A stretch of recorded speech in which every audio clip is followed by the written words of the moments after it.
Chapter 1058. The next morning, as usual, Yang Yi woke up Shishi early in the morning and went to the lake in the villa area to run, exercise, and practice 2 sets of martial arts. After the little girl finished exercising, her forehead was sweating and her naughty bangs were firmly stuck. However, she came back with her father and was not in a hurry to go back to rest or take a bath. "Papa, Papa." The little girl seemed to have thought of something. She stretched out her hand to pull her father and brought him to her planting area. Yang Yi looked at Shi, who was pulling his hand as if she was pulling a cart. He raised his eyebrows in amusement and asked, "What are you doing? Do you want to harvest the vegetables you planted? Now that the new soybean sprouts you planted are ready to eat, do you want to cut some of them today and make a side dish?" Yang Yi strongly approved of Shi planting these vegetables. Moreover, the little girl insisted on it for more than a month. Every day, she diligently weeded and watered them. However, there was a problem. She was reluctant to eat these beautiful vegetables that she planted. Fortunately, her family was not poor, so the fruits of her labor could be preserved. Hearing her father's words, she quickly shook her head vigorously. She raised her small head and giggled, "No, Papa, I don't want to eat these. I want Papa to help me catch the little bugs, and then I find something to bring them to school for Xiaoya to eat." Shi's original idea was very simple. She could directly bring the bugs to school. But soon, the little girl remembered that she was very afraid of these little bugs. Therefore, her voice became low again. Later, she muttered. As she spoke, she was still trying to think of a way. "You can put them in a small bottle, so they can't run out." Yang Yi kindly helped her think of a way. "Yes, put them in a small bottle. The beautiful glass bottle can hold a lot of little bugs." Shi's eyes lit up and said happily, "Papa is so awesome. But if you bring them to school and you still don't dare to touch them, how are you going to feed them to Xiaoya?" Although Yang Yi enjoyed Shi's admiration, he still found the idea of the little girl catching insects to be funny, so he asked with a smile. However, Yang Yi did not expect that she only hesitated for a moment. This time, she was very quick-witted and immediately found a solution. "I can pour out the worms for Xiaoya to eat." Yang Yi looked at the energetic little girl. Looking at her bright eyes and joyful smile, he couldn't think of any reason to refuse. "Let's catch bugs then." Yang Yi found a small glass bottle, which used to store ornaments. He asked Murphy and said that she didn't need it. Then, he took out the little stars, golden thread, and other miscellaneous things. He didn't need to clean them and was going to use them to store the little bugs. Of course, Yang Yi didn't intend to play the show of catching bugs empty-handed. He opened the family medical box and took out a small pair of tweezers. While leading Shi outside, he explained, "Papa will use this to catch the little bugs, and then you can use this to pinch the little bugs out. After Papa helps you catch them, I will kill them, so you don't have to be afraid." "Yes, yes." She nodded happily. She walked 1 step, then 2 steps, and followed behind her father. Anyway, she didn't know what her tolerance limit was. Now, she was eagerly waiting for her father to catch the bugs. Because she usually took care of it very diligently, the little bugs in the planting area were almost extinct. "Oh, really? Usually, there are a lot of times when I don't need them, but now when I want them, there is none." Yang Yi couldn't help but complain a few times. Yang Yi searched for a long time, but he didn't even find a little beetle. Finally, he caught a little green insect in the gap of the leaves of the cauliflower. However, this little green insect was also thin and malnourished. It could be said that it was not enough to fill the gap between people's fingernails. Yang Yi used a small pair of tweezers to pinch its head. Suddenly, the little green insect shrank into a ball. It should be dead. However, this shrank into a ball looked very delicious. "Papa, if the little bug dies, will Xiaoya not like it?" She pressed her knees and leaned over to look at her father, who was squatting next to the flower pot, and asked in a low voice. "No, a lot of people feed their birds with dried insects. It should be able to eat them." Yang Yi said, but he smiled bitterly and said to Shi, "Now, there are only a few bugs. You can treat it as a snack and feed it first. In addition, you can feed it some millet powder that Papa gave you yesterday. Because this kind of bird sacs and sand sacs could not be digested directly, Yang Yi and she also prepared a small bag of food for Xiao Ya that could be fed for a long time after he and she checked the information yesterday. Yes, yes. She nodded obediently. Then, at noon today, didn't Papa tell you that I will go to school and take your Xiao Ya to see a doctor?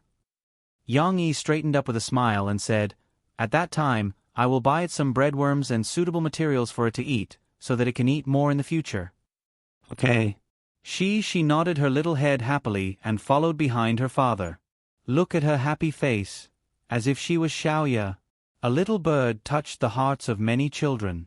It was not only she who was thinking about it, the other children were also thinking about it.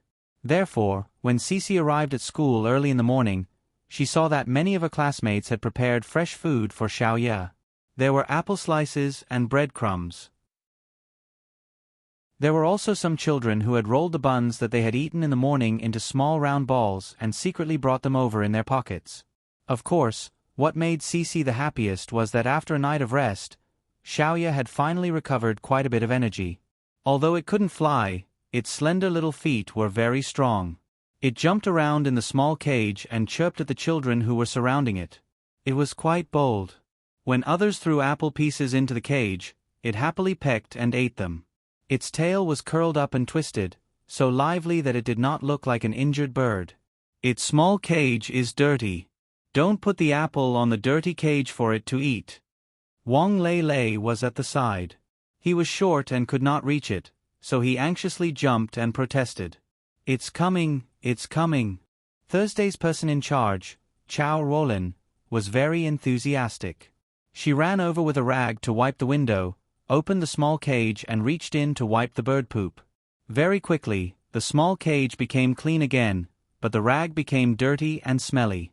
Can anyone help me wash it? Chao Rolin saw the bird poop on the rag and regretted it.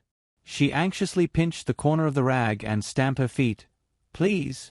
However, all the children took a step back and looked timidly at the rag in her hands, which was stained with bird poop. Then I'll buy another rag. Chao Rolin threw the rag into the rubbish bin in a fit of pique and mumbled unhappily. Class monitor's family background was actually not bad.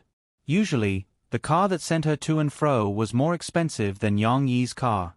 Although she was addicted to being the class monitor and liked to report, which made her a little hostile to some of her classmates. In fact, Chao Rolin was not a child with a bad character. She and her relationship was not particularly good, but she did not have any prejudice against her. She heard her unhappy voice and took the initiative to comfort her. Class monitor, don't worry. At noon, my papa will buy a lot of things for Xiao Ya. This way, we won't have to worry about cleaning it in the future. Chao Rolin did not pay much attention to Shishi's comfort, but her attention was attracted by the small glass bottle in Shishi's hand. She curiously asked, Shishi, what is that? It's a little bug. My papa caught it for Xiao Ya this morning. But it's only a little bug, so Xiao Ya can only eat it as a snack.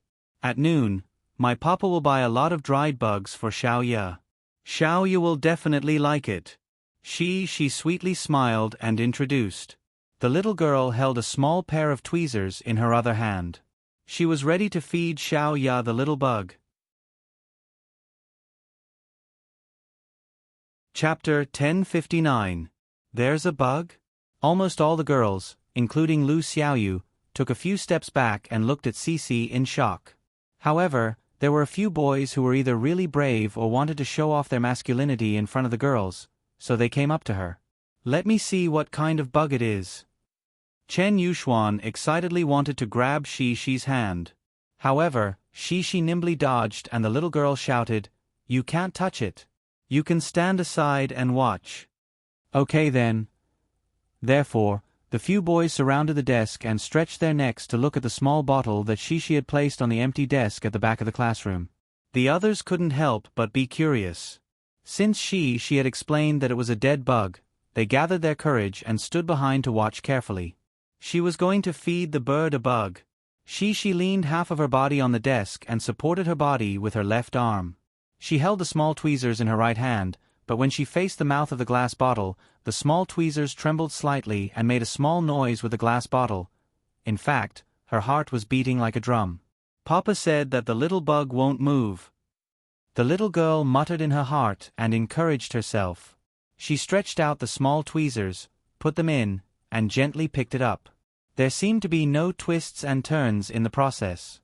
Her friends who were watching with bated breath also didn't dare to breathe loudly. However, right at this moment, the little green bug that was clamped between the tweezers suddenly wriggled its body under Cece's gaze. It probably wasn't completely dead yet, and its body was still functioning. It curled its tail and curled it around the tweezers. Suddenly, the atmosphere became a little tense. Shishi's big eyes suddenly widened and stared at the little green bug that had come back from the dead. Half a second later. Ah! Wah! Shishi's scream tore the silence apart. Then, some timid girls remembered. When they saw Shishi jump up in fright, they were also scared to the point of screaming. He was so close to scaring a few timid girls to tears. Shishi was also scared out of her wits. She threw away the tweezers in a panic, turned around, and ran to Lon Xian, hiding behind Lon Xian. Although Lon Xian was not as tall as Shishi, Lon Xian's horizontal length was longer than Shishi's. Shishi shrunk her head and hid herself. "Xer, you scared me to death," Shishi said pitifully, holding Lon Xian's arm. "Ah, what's wrong?" Lon Xian was a little slow to react, and she still had a confused expression on her face. She didn't understand why Cece had suddenly jumped up. That little bug. Shishi's mouth twitched. She was still a little shaken as she said, "I don't know why, but it moved again." The girls didn't dare to go closer to see the mess. Chen Yuxuan, on the other hand, was very brave. He went closer, took a look, and exclaimed, "Wah, Shishi, look, this little bug is still alive. It's not dead." This little bug was really lucky. Even when Shishi casually threw away the tweezers, it still couldn't be smashed to death. Shishi heard Chen Yuxuan's words and stamped her feet even more anxiously. "Just kill the little bug." Lon Xian covered Shishi while she also went over to take a look. However, she still kept a distance. She looked at the little green bug, rolled her eyes, and came up with an idea. "Yes." She looked at Lon Xian eagerly, hoping that she could solve the problem.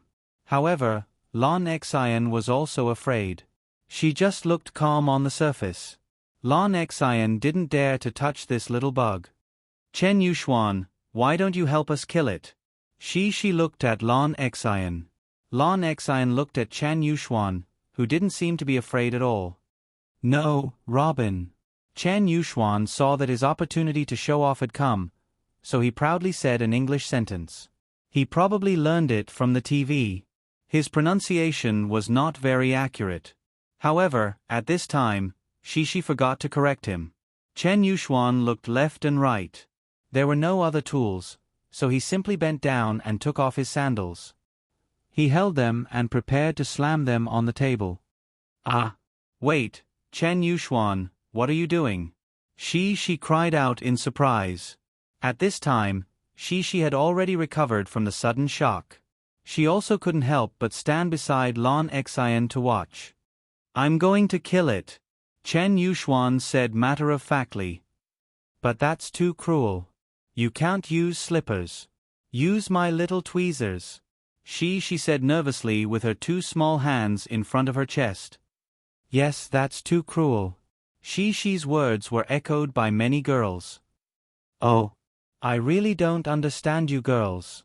So troublesome." Chen Yuxuan helplessly threw down the slippers and dawdled for a while. Finally, the little bug was executed by the courageous Chen Yuxuan. Shishi once again gathered her courage and picked up the little bug. Like throwing trash, she threw it far away into the birdcage. Fortunately, Xiaoya didn't dislike it. It tilted its round head and looked at it for a while. Finally, it jumped down from the crossbar and pecked it. Yay, it ate it! She was pleasantly surprised. Similarly, all the surrounding children were also happy. Yang Yi came to school at noon to take Xiao Ya to the pet hospital for treatment of its broken wing. This time, he came at noon and didn't prepare lunch for Shi. This made Lan Xian very disappointed. However, Shi didn't care about this. She was willing to eat her own meals and hoped that Xiao Ya could get treatment soon. "Uncle, are you taking it to the doctor?" Yang Yi was very popular in class 3 of the first grade. When he walked into the classroom to pick up the birdcage, a large group of children crowded around him excitedly. Wang Lei even pulled at his somewhat hoarse voice to ask him questions. The classroom was very noisy. Wang Lei tried to raise his voice so that Yang Yi could hear him. "Yes, I'm taking it to the doctor." Yang Yi smiled slightly. "Where are you taking it to the doctor?" Wang Lei continued to ask. "The pet hospital. I heard that there is a more professional pet hospital in the coastal area, so I want to take it there," Yang Yi answered patiently. Indeed, there were many pet hospitals, but not many pet hospitals that treated birds. Yang Yi also asked a lot of people and found out that there was a famous pet hospital in the coastal area. Someone's parrot had its leg broken and was later cured. If it could treat parrots, it should be able to treat small birds, right? This pet hospital was located in the most prosperous area of the coastal area. After all, there were a lot of rich people, and their spending power in terms of pets was much higher than in an old city like Wuhu district. Sure enough, after spending more than an hour, Xiao Ya was bandaged. The doctor applied some medicine on her broken wing, then used a wooden plank to make a brace for her. Finally, he used a breathable gauze to wrap her up. Because Xiao Ya was too small, the doctor could only go around its other wing and wrap the gauze around its round body to fix it. However, Xiao Ya's appearance after being bandaged was very funny. It looked like a human with a broken hand and a bandage around its neck. "Look at you, so cool, like a little hooligan." Yang Yi smiled and reached out to tease it. Xiao Ya was not familiar with its current physical condition. It walked on the plate shakily, but without wings to flutter, its body was unbalanced. It was like skating and fell several times. "It's okay, it will find its own balance," the doctor explained to Yang Yi. Yang Yi nodded, picked up the little guy, and gently put it into the birdcage. He smiled and said, "Let's go. We'll buy some things for you. For example, a better house for you, okay?" The pet doctor introduced to Yang Yi that behind the big shopping mall where their hospital was, there was a pedestrian street that sold pets and pet-related items. Yang Yi happened to not have to drive to the flower and bird market by himself. He carried the bird cage excitedly and went downstairs. Time has never come back, only leaving behind the pale years. Ideals erase feelings. I just want to leave. Out of the door of the pet hospital, Yang Yi heard a familiar song. Chapter 1060. It was Lu Xiaoshu and Miao Chuan who were singing in the mall. And it wasn't the owner of the music store downstairs who was playing music. When Yang Yi looked down from upstairs, he saw a signing event for Qianli Chuanshu's new album. Lu Xiaoshu and Miao Chuan were singing for the fans who had arrived. Yang Yi took the elevator from outside and went upstairs directly. He didn't expect such an event to be held in the mall. Moreover, in the Hua Yi Brothers Company, whether it was Qianli Chuanshu, Yang Huan, or Guazi, their itinerary didn't need to be reported to Yang Yi. Mo Xiaowan was the main person in charge. Therefore, although Yang Yi knew that Lu Xiaoshu and the rest had released a folk record at the beginning of this month and that their current results were not bad, by folk record standards, he didn't know the specific itinerary. What a coincidence! Yang Yi carried the birdcage and smiled. He simply stood upstairs and watched for a while. Lu Xiaoshu and Miao Chuan didn't expect that the fans in Zhongqing were very enthusiastic. After the promotion of the new album began, they flew around the country according to the company's arrangements, or participated in chart shows, or held signing meetings, or participated in some commercial performance activities. These were all experienced by a new star, or even many stars who had been famous for a long time. However, compared to Beijing and Shanghai, the fans in Zhongqing were especially enthusiastic about them. Looking at the signings, the spontaneously organized fans were holding up support signs, and it was easy to tell. "Love you forever, Qianli Chuanshu." River Town will always be your backing. Go forth bravely. Qian Li Chuan Shu, you are the pride of Zhongqing's university students. With you in my life, I won't be lonely with you. There were many young students at the scene. They waved their signs excitedly, hoping to get Qian Li Chuanshu's attention. When it was their turn to sign autographs, they incoherently said many words of encouragement to Qian Li Chuanshu. Both Lu Xiaoshu and Mao Chuan were touched by them. After all, when they were signing autographs in Beijing and Shanghai, the fans liked their songs. It was only on this side of their home, their second hometown, that the fans cared about the hardships they had gone through and sincerely understood what they had gone through. Therefore, the company originally did not arrange for them to sing at this signing event, but in order to share their joy with these cute fans, Lu Xiaoshu and Mao Chuan decided to sing a few songs for them on the spot. Starting from their earliest song, I Miss Her in the Northern Winter, Lu Xiaoshu and Miao Chuan were now singing Ideal Monologue, which they had composed during their most difficult times. As I sit and wait, reality makes me understand that the place where the dream collapsed is now covered with moss. Lu Xiaoshu and Miao Chuan hummed the song Ideal Monologue in a low voice. The lyrics were very depressing. Although it was about ideals, it was about the struggles of reality. This song made many of the fans burst into tears. They waved the placards in their hands to encourage Qian Li Chuanshu. Hey, isn't that Sugar Cube? Yang Yi was listening to the song with great interest upstairs. He inadvertently saw a girl standing in the corner downstairs, holding up a placard excitedly. A hint of surprise appeared in his eyes. Sugar Cube was also thin and weak, so she could not squeeze to the front. However, it did not matter. The space in the middle of the mall was not big, so it did not matter where she listened to the song. She was also intoxicated by Lu Xiaoshu and Mao Chuan's singing. Listening to their sad melody, she secretly wiped away her tears. However, this scene happened to fall into Yang Yi's eyes. I think I heard from Huan that Sugar Cube seems to like Mao Chuan. Yang Yi touched his chin and secretly gossiped. Last year, before Qian Li Chuanshu participated in China's Top Voice and had not debuted, they were all singing at the coffee shop at the corner of the street. As a waitress, Sugar Cube was very enthusiastic about them. After Lu Xiaoshu and Mao Chuan finished singing Ideal Monologue, Lu Xiaoshu smiled and said, I feel that the songs we sang are too depressing. Why don't we change to a more pleasant song? Brother Yang Yi wrote for us, With You Forever? This is really the last song, because if we continue to sing, this signing event will not be over. No, it can't be the last song. Unsurprisingly, the fans started protesting with laughter. Of course, they still had to be considerate of Lu Xiaoshu and Mao Chuan. It was already an exception for them to sing for the fans. In the end, the fans did not pester them to continue singing. However, what Qian Li Chuanshu did not expect was that the last song the fans wanted them to sing was not With You Forever, but another song written by Yang Yi, The Ordinary Road. When the album was first released, The Ordinary Road did not perform as well as the more romantic With You Forever. It did not even perform as well as Qian Li Chuanshu's I Miss Her in the Northern Winter and Growing Up Gradually. After all, this song lacked the popularity of Pu Shu in his previous life and the foreshadowing of the movie. However, the song The Ordinary Road was getting more and more interesting. In less than a week, its ranking on the new best-selling songs chart was gradually climbing up.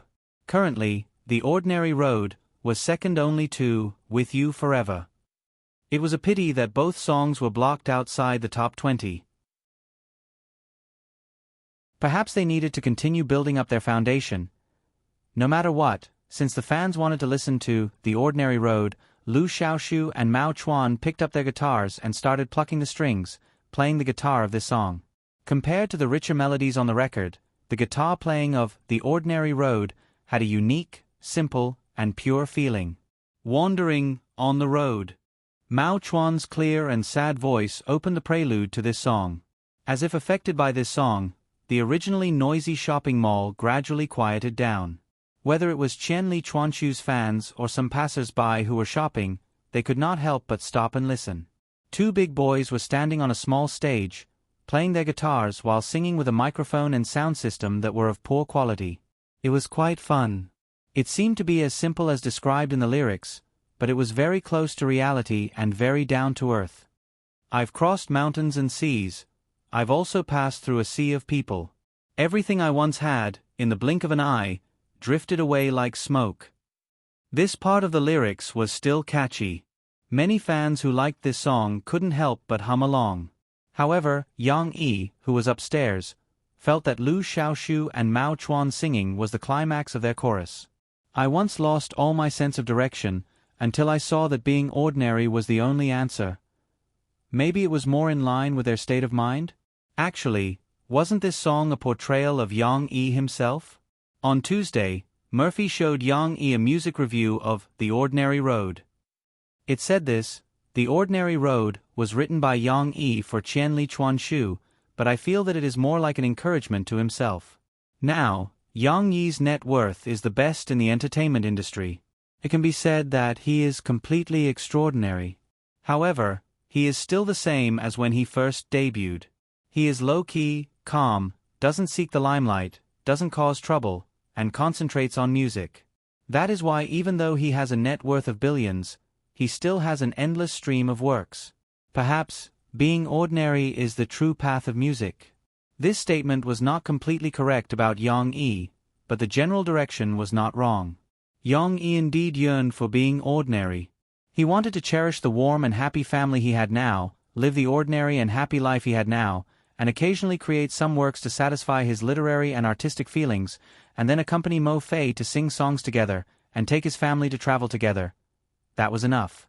Don't think about too many fancy things. If he lost his current ordinary life, it would be difficult to get it back. After coming back to his senses, Yang Yi looked downstairs. Qianli Chuanshu was still singing, I once asked the whole world, but I never got an answer. I was just like you, like him, like the wild flowers. Somehow, this is the only path I have to take. It was almost the end of the song. Yang Yi looked at the two young men who were singing passionately in the midst of their fans and smiled slightly. He thought to himself, your path has also begun. You must continue to work hard and walk down it. Yang Yi did not greet Lu Xiaoshu and Mao Chuan, nor did he disturb Fong Tang's support. After silently listening to the song, he carried the birdcage and leisurely went to the flower and bird market like an old man.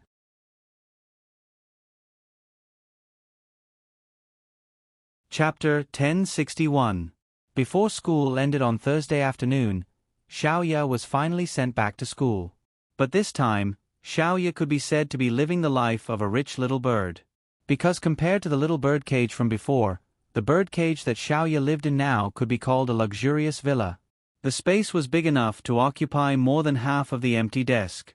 The height was also much higher than before, enough for Xiaoya's small frame to flutter around freely. In addition, considering that Xiaoya's wings were injured, Yang Yi also asked someone to install a staircase in the birdcage, similar to a hamster cage. Xiaoya could climb the stairs and jump to a small platform made of barbed wire on the second floor, as well as sleep in a small nest made of hay on the second floor.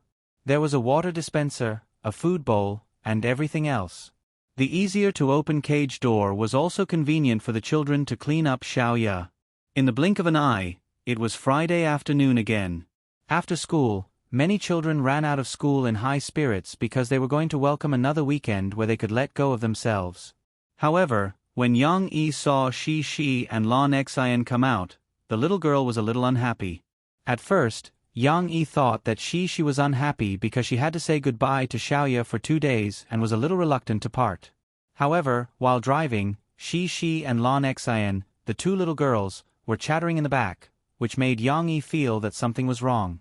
I don't like the class monitor to take care of Xiaoya. She pouted her little mouth and said unhappily. But taking care of Xiaoya is troublesome. Shi, let's go to the park to play this weekend, okay? Lan Xian said with a smile of exultation. Oh, Xian, I want Xiaoya to come to our house to play. Shi saw that Lan Xian's thoughts had drifted to God knows where, so she shook Lan Xian's arm reproachfully. But, Teacher Li said that Chao Rolin has to take care of Xiaoya this week. Lan Xian scratched her head and said with some confusion, also, don't you have Xiao Guai and the rest at home? Why did you ask Xiaoya to come over? This question could be considered as revisiting an old matter. She twisted her body on the chair anxiously and quickly thought of an idea. Her eyes lit up as she giggled and said, I can put Xiaoya in my room. Then I'll tell Xiao Guai, Dondo, and Baozi that you can't come to my room. Then, Xiaoya will be safe. Oh, right. Lan Xian thought for a moment, and it seemed to make sense. She giggled and nodded, saying, well, next time, you should tell Teacher Li earlier to let Xiaoya live in your house. I don't know. She pouted and said, the teacher didn't say that Xiaoya could stay at her classmate's house on the weekend. I thought I would have to wait until the weekend to come to school to accompany Xiaoya. Then there's no other way. Lan Xian shook her head indifferently. She didn't have a strong desire like Shi. But, I don't like the class leader to take care of Xiaoya. She still insisted on this topic. Why? Lan Xian asked absent-mindedly. Because. She wanted to say that she was worried that Chao Rolin wouldn't be able to take care of Xiaoya. But in reality, Chao Rolin was the captain of Team 4 and she still saw her do a lot of things. In the end, the little girl was affected by the little resentment in her heart and muttered, because my daddy bought a big house for Xiaoya and a lot of little bugs. Xiaoya likes to play with me. Okay, I also think that Xiaoya should live in our house. Lan Xian played the role of a qualified best friend and went along with Shi's words and agreed. That's not fair. She nodded her head vigorously and said angrily. Yang Yi listened to Shi and Lan Xian's conversation from the front and couldn't help but frown. Actually, he could understand Shi's feelings at this moment. From Wednesday till now, the little girl had put in a lot of effort for this little bird and for Xiaoya. She even mustered up the courage to come into contact with the little bug that she had always been afraid of. She really hoped that Xiaoya could come to their house as a guest, but this time it was intercepted by someone else, so how could she not be upset? But Yang Yi could understand Shi's feelings, but that didn't mean that Yang Yi agreed with Shi's words. Instead, from these words, he could feel that Shi's mentality was a little bad. Perhaps it was because the living environment provided by her family was too good that she had almost never suffered any setbacks. Therefore, when she encountered something that didn't go her way, she acted very hard to accept. There was even an internet catchphrase that could be used to describe the little girl's current state. Jealousy separates me, jealousy makes me unrecognizable. Although it was a little exaggerated, Yang Yi still didn't want Shi to have such a mentality. However, Yang Yi didn't immediately stop Shi and Lan Xian's discussion. In the car, he reflected on his way of educating Shi and looked for where the problem was while also thinking of a more suitable way to discuss this problem with Shi. She would be 7 years old this summer. Girls at this age were no longer like when she was 4 years old. No matter what happened, she would blindly worship her father. Children at 6 or 7 years old tended to be independent. Although they were still very childish, they all had the self-desire to think independently. They were no longer like before where they would seek help from adults whenever they encountered a problem. Reasoning in a long way might cause the little girl to be disgusted. Yang Yi hoped to use a more ingenious way to solve the problem that she was currently experiencing. On Friday night at 8 o'clock prime time, I Am a Singer premiered. Many people turned on their TVs early and tuned to Jiangnan Satellite TV, which they rarely visited except for some good soap operas. China Star Production and Jiangnan TV station's publicity for more than half a month had been effective, especially the viral marketing used on the micro-broadcast. It was said that many office workers' conversations in the office for the past half a month could not be separated from I Am a Singer. For example, when Su Linglong's promotional video was released, the fifth singer to appear on the show was officially unveiled. The entertainment media had exposed her before, but there was no official announcement, so it was doubtful. When many young employees talked about Su Linglong in the office, some middle-aged and even older employees, although they did not use micro-broadcasting, also participated in the discussion with great interest after hearing Qin Yu's name. They described how popular Su Linglong was in their era, and how much she was a goddess singer who was loved by everyone. Under such a public attack, the expectation of "I Am a Singer" before the broadcast had reached a height that surpassed that of The Limit Challenge Season 2. Therefore, after the show was broadcast, whether it was the ratings or the hashtag "I Am a Singer" hashtag on micro-broadcasting, it quickly climbed to a very high level. People were very excited to see singers that they were familiar with go on stage one by one. At the same time, they were also shocked by the voices of singers that they were not familiar with but had excellent singing skills. This was supposed to be a night to enjoy music and experience old times. However, at Yang Yi's house, although the show was on the TV, Yang Yi and Murphy's focus was not on it. After all, for them, this was the second time they had watched the show.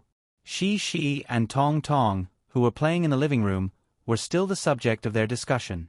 Suddenly, the lights in the living room went out, leaving only the flickering light of the TV.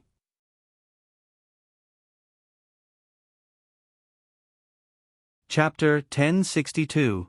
Suddenly, the living room became pitch black, and only the colorful light from the TV shone on everyone's faces. However, no one was surprised. Even Shi, who was immersed in her own world of dolls, did not scream. However, everyone looked to the side. Murphy even rebuked, "Yang Xiaosu, you're being naughty again." At this moment, Tong Tong, who was crawling on the sofa and trying to press the switch on the back of the sofa, was caught red-handed. He heard his mother calling him, so he quickly pressed the switch again and turned on the light in the living room. When the lights came back on, Xiao Pai's smiling eyes appeared in everyone's vision.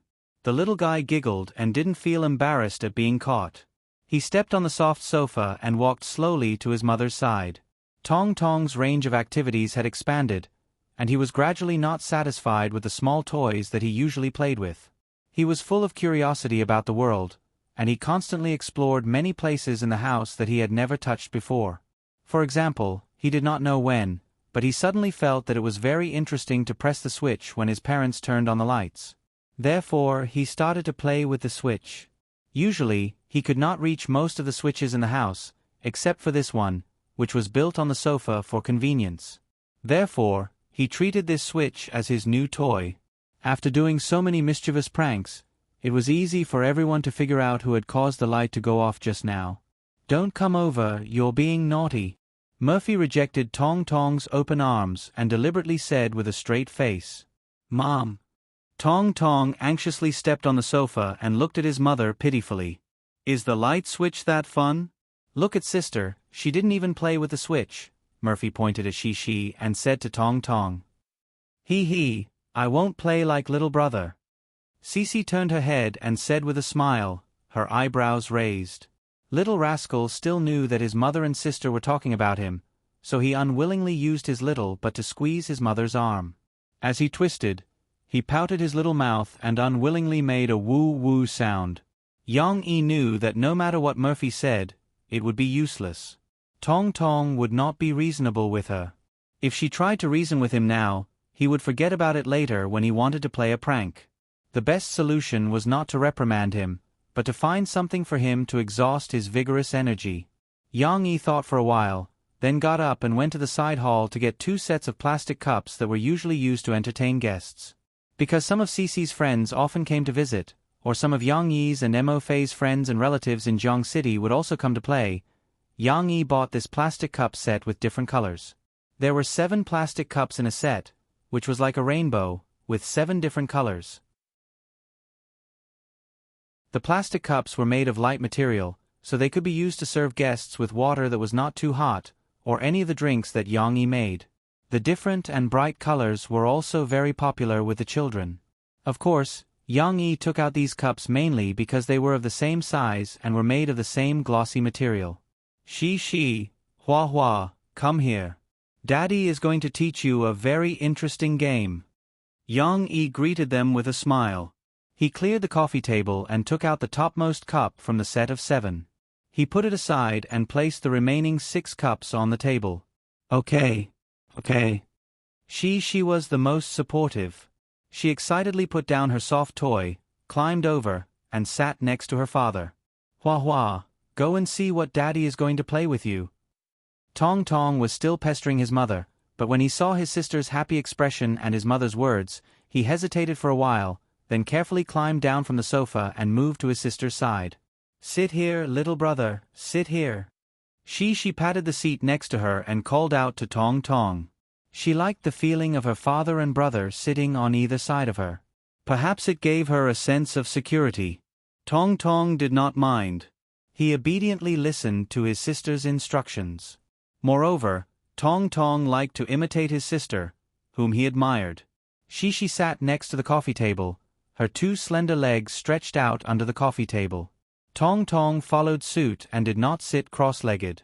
Not only that, but the little boy also glanced at his sister and placed his two little hands on the coffee table. The coffee table in Yang Yi's house was not tall, and it was even lower than the sofa. The main purpose of buying it was not to drink tea, but to make it convenient for Cici and her parents to do some manual work on it. However, Tong Tong was still too small. When he sat down, only half of his head was above the coffee table. This was a little sad because she naturally placed her two hands on the coffee table as if she was in class. Tong Tong had to raise his little arms to place his hands on the coffee table. "Come, let's play a game called cup folding." Yang Yi showed Shi and Tong Tong the game. He took out 6 sets of cups and showed them to Shi and Tong Tong. Then, he slowed down and stacked 2 small pyramids according to the order of the cups. Left, right, left. He alternated between his left and right hands and stacked 2 small pyramids. Shi and Tong Tong stared at him intently. However, at this stage, they were confused and did not understand what their father was playing. Of course, this was just a simple demonstration. After Yang Yi was done, he put away the cups and said with a smile, "This is called folding cups, but if we speed it up, it will be called speed folding cups.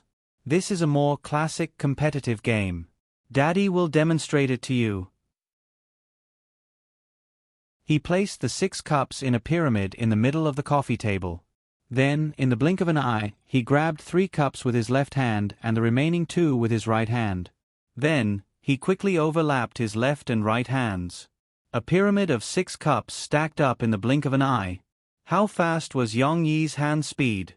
Thinking about how many years he had been single in his previous life, he might have the answer. Fog. Anyway, Shi and Tong Tong were dazzled. This move stunned them. Wow. Cici clasped her 2 small hands excitedly, and her eyes were about to emit little stars. How did he do it? She could not see clearly, but she felt that her father was super awesome. Tong Tong also stared at the cups with his big round eyes. His face was full of surprise. He stared at the cups. When his sister cried out in surprise, their father put the cups away smoothly and restored them to their original state. The little guy didn't even blink as he stared at the cups without moving, as if he was trying to find the magical power contained in that movement just now through these cups. The first person to react was Murphy. She was sitting on the sofa at the back, but she also stuck her head out to watch. "Hey, I used to play this when I was young." Now, Murphy seemed to have been awakened by Yang Yi's hand speed. She smiled and said, "In the past, there was a competition like this in the US. It was broadcasted on TV. In foreign countries, it was called stack. In Chinese, it was called stacking cups or speed stacking cups." "Mommy used to play this?" Yang Yi looked back at Murphy and pointed at the cups. He smiled and said, "Mommy, come and perform." "I can't. I didn't play this well in the past, and I can't be as good as you now." Murphy quickly waved her hands and said embarrassedly, "It's okay. Just perform for Shi and Tao Wu." Yang Yi said with a smile, "It's okay. Come, Shi, Tao Wu, give Mommy a round of applause. Come on."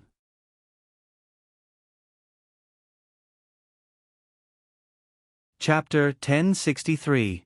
Mo Fei was not a 3-year-old child. Why would she need to applaud and cheer for her to come out? Yang Yi had his reasons for doing so. However, she clapped her hands happily after hearing her father's call. Tong Tong followed suit and clapped his hands again and again as he giggled with his father and sister. Okay, I'll try. I haven't played for a long time. Don't laugh at me if I don't do it well." Mo Fei grumbled. As she spoke, she got up and sat next to little Momo, taking the stack of cups that Yang Yi handed over.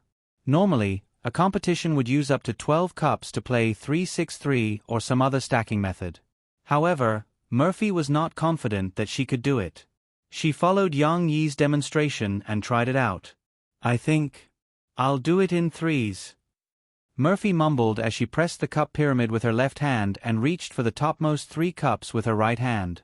Both Cece and Little Swan Ni turned around and stared fixedly at him. Little Swan Ni was even entranced. He opened his small mouth slightly, revealing his rosy lips and a few small, white, and clean teeth. "Just take the remaining 2 cups with your left hand and put the last cup there as the base. Usually, your right hand will take the cup first. You have to stack them from right to left." Yang Yi looked at Murphy's hesitant expression as she picked up the remaining 3 cups with her left hand. He reminded her, "Of course, it depends on which hand you use. If you use your left hand, then you have to do it the other way around." "Yes, from right to left." Murphy seemed to have found inspiration from Yang Yi's words. She happily chanted in English, "Drop with your right, left, right, left, right. Put 1 cup down with your right hand, right hand." This English passage might have been taught to Mo Fei by her teacher when she was studying. As Mo Fei recited it, she smoothly piled up the pyramid. Although the speed was not fast, it was still smooth and there were no bumps or bumps. "Wow. Mom is awesome too." Yang Yi smiled and took the lead in clapping. She was her father's loyal follower.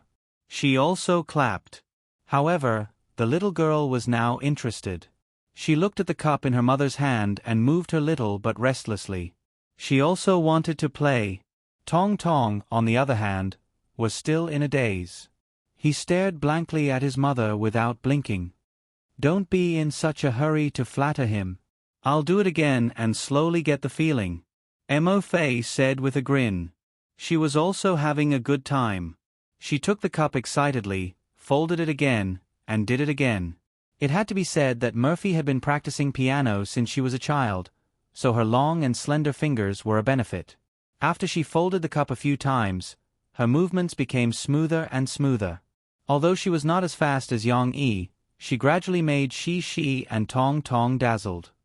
"Mom is really awesome," Shi whispered as she leaned on her father's arm.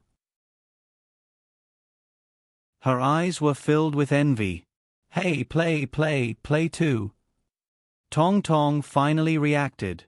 Since he was sitting and could not reach the cup, he grabbed the edge of the coffee table and stood up. Then, he squinted his eyes and smiled as he reached out to grab the cup in his mother's hand. Come, play for you. Play like Mom and play well." Murphy smiled, folded the cup, and pushed it to him. "Ah, I want to play too. Papa, I want to play too." She looked at Tong Tong with her big eyes full of surprise. She was so sad that she almost burst into tears. The little girl turned her head and her eyes seemed to be misty. She looked at her father pitifully and asked for help. She was supposed to wait for her mother to play for a while and then take over. How long had she been watching? Even when she was clapping, she was watching intently. How could her brother beat her to it? Cece was anxious and aggrieved at the same time. She pouted her little mouth. "What's the hurry? Aren't there more?" Yang Yi laughed and took out another set of 7 colored plastic cups. He shook them proudly at Shi and said, "Look at how thoughtful Papa is. You and your brother can play at the same time." As Yang Yi spoke, he opened the packaging and took out the 7 sets of cups. Then, just like before, Yang Yi took out the red cup on the top and handed the remaining 6 cups to Shi. "Hey, there's more. Papa is so nice." Shi's mood turned for the better and she happily took the cups. With her own cup, Shi did not look at her brother's cup. The little girl pulled out the cups one by one and put them on the table like her father did. However, she looked at the 6 cups in front of her and then looked at the red cup on the side. The little girl hesitated for a moment and then picked up the blue cup and said to her father, "Papa, I don't want this blue one. It's not pretty. Can I change it to red?" This was not a problem. After changing, she could finally start to play the game of folding cups. You start from 3, Yang Yi saw that she did not know where to start, so he guided her step by step. Come on, read it to Papa. Right, left, right. No matter what Cece did, as long as she was interested in it, she would be very serious. Therefore, in order to learn how to fold cups and be on the same level as her father, she also became serious. Her jubilant expression also disappeared. Right, left, right. The little girl pursed her lips and carefully placed the cups in the order that her father said. Bumps were inevitable, but Shishi's hands were still very flexible. After several failures, she finally got the hang of it. This time, although the speed was not fast, the little girl successfully folded the pyramid and then folded the cups into a string. Wow! The little girl finished folding cups for the first time. She turned her head and looked at her father in surprise. Yeah, you did it. You learned it so quickly. You're very good. Yang Yi smiled and gave her a thumbs up. Tong Tong heard the noise and could not help but turn his head to look. He was still holding the cup and grinding it on the tea table. Inheriting the excellent genes of his parents, the little guy's fingers were also very slender. However, he was still young and it was not easy for him to hold the cup with one hand. He still stood on the ground and played with the cup with both hands. Now he turned his head and looked at his sister's performance. He was a little surprised. Sister is so good. Sister is great. Murphy also gave Yang Yi a thumbs up and smiled softly. At this time, she was overjoyed by her father and mother's praise. Her beautiful eyes curved into two crescent moons. She raised her head and smiled while saying a little embarrassedly, He, I don't know. I can do it all of a sudden. Go on, go on. When you're familiar with it, let's fold a pyramid with 6 cups. Then you can show it to your mother and brother. Yang Yi encouraged. Okay. She nodded happily. The little girl's interest was completely aroused. She was not satisfied with the small sense of accomplishment just now. She wanted to get more praise from her father, mother, and brother. Mom and Papa can fold a big pyramid, so can I. She thought in her mind. Under her father's guidance, she found the feeling just now and continued to fold cups.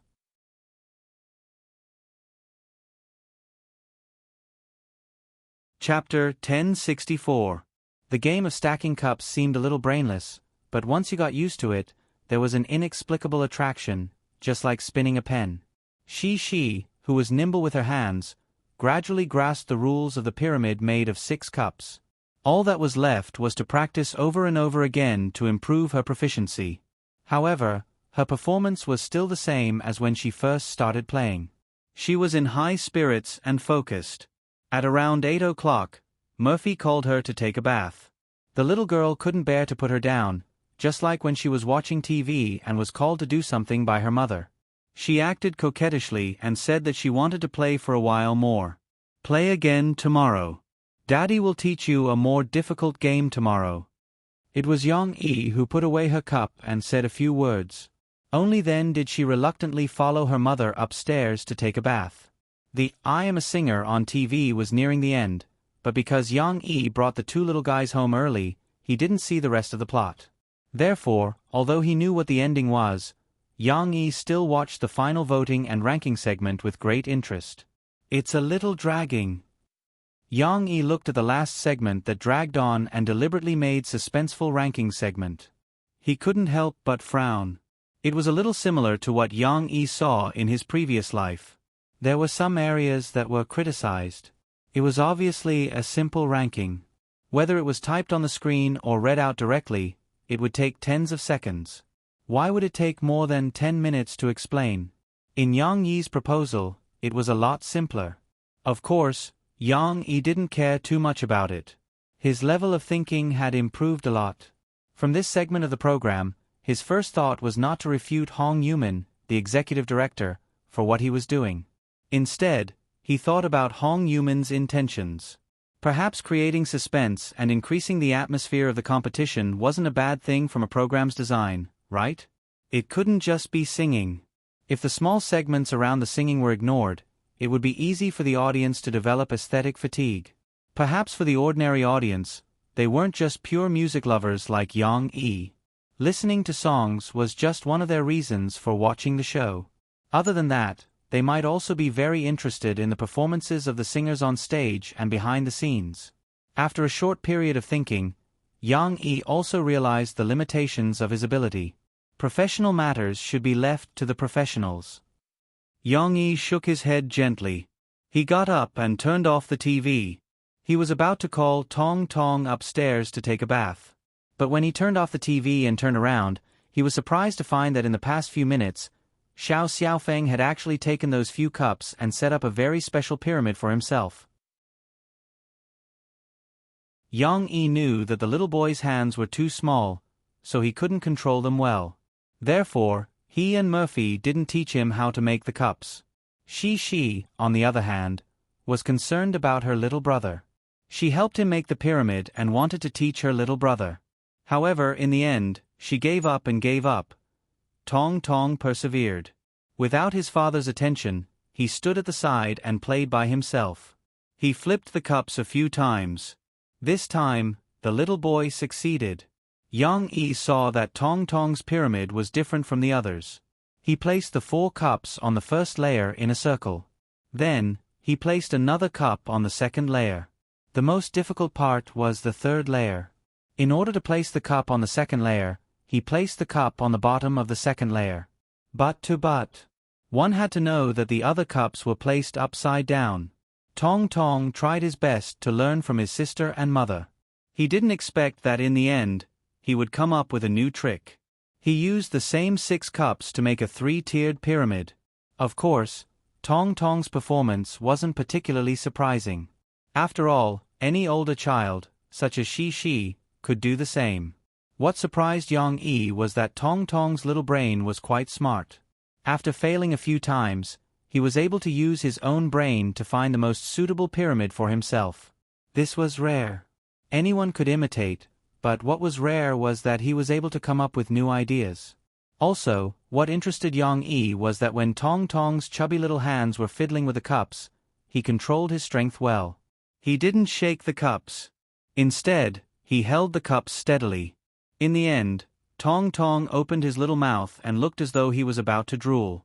After he let go of the cups, he stuck out his little butt and bent down to look at his work. The buttocks of the 2 cups fit together perfectly. The 2 circles overlapped almost perfectly. When he saw that it was done, he smiled happily. He turned his head and saw his father standing behind him, smiling at him. "Papa." Tong Tong happily ran over with his little legs. He grabbed his father's trousers and pulled. Then, he pointed at his work and asked his father to look at it. "You did great. Papa likes it very much." Yang Yi's heart was filled with a lot of fondness. He smiled and bent down to pick up the little fellow. First, he kissed his tender little face, then gave him a thumbs up and praised him. Tong Tong was also satisfied in his father's arms. He smiled foolishly and clapped his little hands. "It looks like you are very talented. When you grow up, Papa will teach you some very powerful martial arts." Yang Yi looked at his son and said softly. Although he knew that Tong Tong did not understand, he was very pleased. He felt that the combination of his genes and Murphy's genes was extraordinary. He had found his future successor. Tong Tong did not understand. He looked at his father with a puzzled expression and tilted his little head slightly. "You have to be your sister's guardian angel in the future." Yang Yi reached out to rub the little guy's head and said in a relaxed tone. She also learned martial arts. However, Yang Yi loved his daughter dearly and could not bear to train her. Therefore, Shi's future achievements were only superficial. No matter how talented she was, she could only reach the level of Yang Huan. Tong Tong's muscles and bones were very suitable for martial arts. Moreover, he was a boy. When he grew up, he would have to suffer more. An old teacher who worked in education once wrote in her book, "Praise in person, criticize in private." No matter how young a child is, he still has his dignity. Yang Yi had read this sentence a few years ago. At that time, he did not know how to educate a child, so he bought a lot of education books to learn. At that time, he did not understand this sentence, but he felt that it was amazing. Therefore, he memorized it in his mind. After taking care of and educating she for the past few years, he gradually understood the meaning of this sentence. Therefore, Yang Yi rarely criticized she in front of Lan Xin or the other children. Even if she did something wrong, he would try his best to leave it until night time. When he sat with her in the little girl's room, he would slowly reason with she. At around 9:30 p.m., Yang Yi handed Tong Tong to Murphy. He gently knocked on the door of the master bedroom and walked in. "Have you finished writing your diary?" Yang Yi asked with a smile. "Yes, I finished it. Papa, look, I even wrote down our game of folding cups." She ran over happily, pulled her father to her desk, and let him read her diary. "But folding words is so difficult to write. I have wiped it several times, but I still can't write it well." "It's okay, Papa will teach you," Yang Yi said patiently. After he finished reading she's diary, he briefly commented on it. Then, he picked up a storybook from the bookshelf. They usually did the same.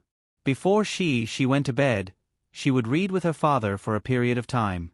She also sat upright in front of the desk, waiting expectantly. However, this time, Yang Yi did not rush to open the storybook.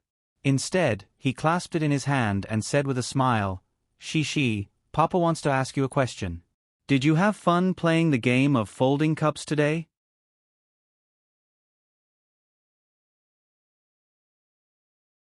Chapter 1065. Dad's question was too easy to answer. Was it fun to play the cup folding game? Of course it was fun. She giggled and nodded at her dad. Then let me describe an environment to you. Let's say that you are given a room, such as the bedroom we are in now, and you are alone in the room, folding cups. Would you be happy, or would you be happy tonight? Yang Yi's question was very clear. However, she's imagination was still running wild. She tilted her head and asked curiously, "Would XNR play with me?" "There's no XNR, there's only you." Yang Yi shook his head. She blinked and quickly shook her head. She pouted and said, "I don't want to play alone." When she was young, she was indeed lonely. However, since she was 4 years old, she had her dad to accompany her at home. When her parents went on business trips, they would take her out to play. When she was in kindergarten, she had friends to play with. Later on, she had many good friends. She was not used to being alone. Yang Yi mentioned this just to make a small comparison. He did not intend to scare she. Therefore, he smiled and continued, "Then, do you feel that when you were playing tonight, you were very good at folding cups? Then, when your parents and little brother applauded you, you felt a great sense of accomplishment?" She immediately thought of the feeling just now. She was in high spirits all of a sudden. Yes, super happy. So, this is what we are working hard to do. In fact, it is not only for ourselves. We also hope to be recognized by more people. Praise or encouragement from others is a very strong motivation for each of us. Do you feel happier after receiving everyone's praise? Do you hope that you can do better? Yang Yi clenched his fist and said to she. She nodded obediently. Do you think they'll be happy when Dad asks you to clap for Mom or little brother? Yang Yi asked. She's eyes lit up. She had something to say about this topic. She grabbed her father's hand happily and said, "Papa, let me tell you. After you, my brother, and I applauded Mom, Mom was willing to play folding cups. Then she didn't know that she was also super good." Looking at the little girl's happy expression, it seemed that she had a part in Murphy's ability to play fast folding cups. Yang Yi was amused by the little girl's innocent look. He laughed and reached out his right hand to rub she's slightly damp hair. "Yes, your encouragement is very important. And little brother, he also likes to play. When I gave him a thumbs up, he was also very happy." She gestured her little thumbs up to her father and giggled. "Well, that's right. This is the first topic that I want to talk to you about tonight. We can't be reluctant to say some encouraging words to others." Yang Yi said softly, "You also see how powerful the power of encouragement is? It doesn't matter if it's someone encouraging you or you encouraging someone else. It's just a short sentence. Just a simple gesture. Yang Yi gave a thumbs up and pointed his thumb at Shi. It's easy to do, but it can give others, or others can give us more joy and better motivation. Although her father was smiling, his attitude became serious. Shi also felt it, so she looked at her father and listened carefully. Don't underestimate this little encouragement. Although this kind of encouragement is not the key to a person's success, this kind of encouragement can help others do things better. Yang Yi said softly, "Think about it. You're in such a good mood tonight. You folded the cup quickly and accurately. If it weren't for the encouragement of Dad, Mom, and little brother, your mood would be more ordinary. Wouldn't you be so good?" She nodded vigorously. Her father's metaphors were still relatively easy to understand. Until now, she didn't feel too burdened listening to it because she was still in a state of confusion and didn't know where to apply these principles. "Why did Dad talk to you about this topic?" Yang Yi smiled and said, "Because this evening, when Dad picked you and Xinair up, you and Xinair were in the car. Didn't you say that you didn't like the class monitor taking care of Xiaoya?" When she heard her father suddenly talk about this matter, she realized that she might have done something wrong. She twisted in the chair nervously and nodded reluctantly. "Dad thinks that your mentality might not be good. Before doing something, we first deny the ability of others. This will bring negative energy to the other party and to us." Yang Yi smiled and said, "It might be hard for you to understand what Dad is saying, but let's think about it in a different way. If we didn't look at this problem with this unhappy mentality at the beginning, but like what Dad said before, we went to Chao Roland and said, 'Class monitor, I believe you will take good care of Xiaoya. You are also a very caring person.' Then, if her mood becomes very good, will she work hard to take care of Xiaoya?" She pouted and said, "But, I hope Xiaoya can come to our house to play." This is the second topic that Dad wanted to talk to you about tonight. We have to have a heart that pursues perfection, but what we want to achieve is not perfection, but perfection. Because in this world, not everything can satisfy our wishes. Yang Yi used tonight's matter as an example again. For example, tonight, you played with folding cups. Who do you think is faster, compared to Mom and Dad? After being exposed, she felt very unhappy. She muttered unwillingly, "Papa and Mom are faster." "Yes, you didn't do your best, but it doesn't matter. Dad still thinks that your performance tonight was very good. You are also very happy, and we are all very happy. Even though you didn't do your best, Dad thinks that you have already done very well. It's only the first day of play, and you can do so well. In the future, you will definitely improve even better. Thinking about it this way, your performance is very worthy of praise and joy, don't you think so?" Yang Yi said softly. She listened to her father's words and thought carefully. She had indeed performed very well. No wonder her father and mother were so happy. Her mood improved again. She giggled and said, "That's right. That's why I said that we want to do our best, but sometimes, we can't do our best. It doesn't matter, as long as we put in the effort, make progress, or get the results that we should have at this stage, this is already very good." Yang Yi gave Shi a thumbs up. "The reason for inviting Xiaoya to our house as a guest is actually the same. You are very kind and hope that Xiaoya can come to our house and be well taken care of. This idea is very good, but other students also have the same idea. Not everyone can be satisfied. So the teacher also considered this problem. Maybe this weekend, Xiaoya went to class leader Chao Roland's house. Next week, Xiaoya might come to our house. Even if it doesn't come next week, it might come next week. Teacher believes in you all. You are all very caring children. No matter whose house Xiaoya goes to, it will definitely have a good time." Yang Yi said softly, "If Xiaoya comes to our house next week, will you also warmly entertain it?" "Of course." She nodded vigorously and raised her voice. "I want to give Xiaoya my room. This way, Xiao Guai and the others won't scare Xiaoya. Look, although Xiaoya didn't come to our house this weekend, which isn't perfect, if it comes in the future, you will still be very happy, right? Yang Yi said softly. And she nodded her head faster this time, but this time, she did not smile. She only pursed her lips and tried to accept it. Then, if we don't have to be so depressed, we will happily congratulate Xiao Ruolin and encourage her, hoping that she will take good care of Xiaoya. The next time Xiaoya comes to our house, we will take better care of Xiaoya. Will you also be very happy? Yang Yi said with a smile. Actually, the class leader is still very good. On Thursday, when she was wiping Xiaoya's stench, she wasn't afraid and even bought a lot of rags. She finally said something fair. Originally, these discoveries were hidden in her heart.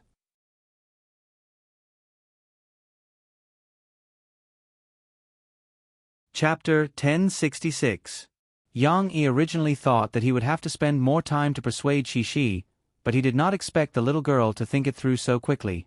She even pouted her little mouth and spoke in a muffled voice, which made Yang Yi feel pleasantly surprised. It's very good that you can think this way. Yang Yi gave Cici a thumbs up and praised her from the bottom of his heart. Dad is very happy to see that you've made progress in your thinking. You're starting to be able to discover the shining points of others. However, the little girl did not become happy because of her father's praise. She grabbed her clothes with her two little hands, lowered her little head, and sadly muttered, "Papa, I'm sorry, I shouldn't have said bad things about the class monitor. Come here, let Dad hug you." Seeing this, Yang Yi changed his preaching tone and gently opened his arms. Children who realized their mistakes were actually unwilling in their hearts. Moreover, not to mention children, even if it was an adult, who would be willing to honestly admit their mistakes. Therefore, even if she did not do well, she still felt a little wronged and sad. Hearing her father's words, the little girl ran over with grievance, threw herself into her father's arms, and buried her little head in. Yang Yi gently pulled Shi's little hand, and carefully combed her fingers one by one as if they were treasures. Then, with a soft voice, he whispered in the little girl's ear, "Every time you grow up, it's inevitable that there will be some difficult experiences, but it doesn't matter. Dad will always be by your side and support you. I will be your strongest backing, and I will also applaud your success. Just like tonight, your thinking has improved a lot, and Dad is very happy." Yang Yi smiled and said, "Then, if you encounter setbacks on the road of growth, just like what Dad said, we pursue perfection, but we may not do it perfectly. For example, at the end of last semester, you didn't do very well." She unwillingly twisted in her father's arms. How could he touch the pot that did not boil? "Haha, okay, let's not talk about this. Anyway, if you encounter setbacks or problems, don't be afraid, you have Dad. Your dad is the most powerful person in the world." Yang Yi boasted shamelessly. But unexpectedly, this sentence still made Shi unable to help but twist in her father's arms and giggle. "What's wrong? Isn't it?" Yang Yi raised his eyebrows and reached out to tickle the little girl. He. She was ticklish, like a snake to hide, and her laughter became much louder. After a while, when her laughter subsided, Yang Yi was ready to continue. But he didn't expect that at this time. The little girl in his arms raised her little head, blinked her big bright eyes, and said, Papa is actually super powerful, although not the most powerful." Yang Yi smiled. "Anyway, no matter what, Dad and Mom will be your strongest support." Yang Yi rubbed Shi's little head and gently said, "Okay, it's time to read." After completing the small goal of reading before going to bed, Shi, who was already very sleepy, yawned, climbed into her big bed, and prepared to sleep. Yang Yi turned off the room's main light, leaving only a small night light, and then walked to the bed and tucked her in. "Dad."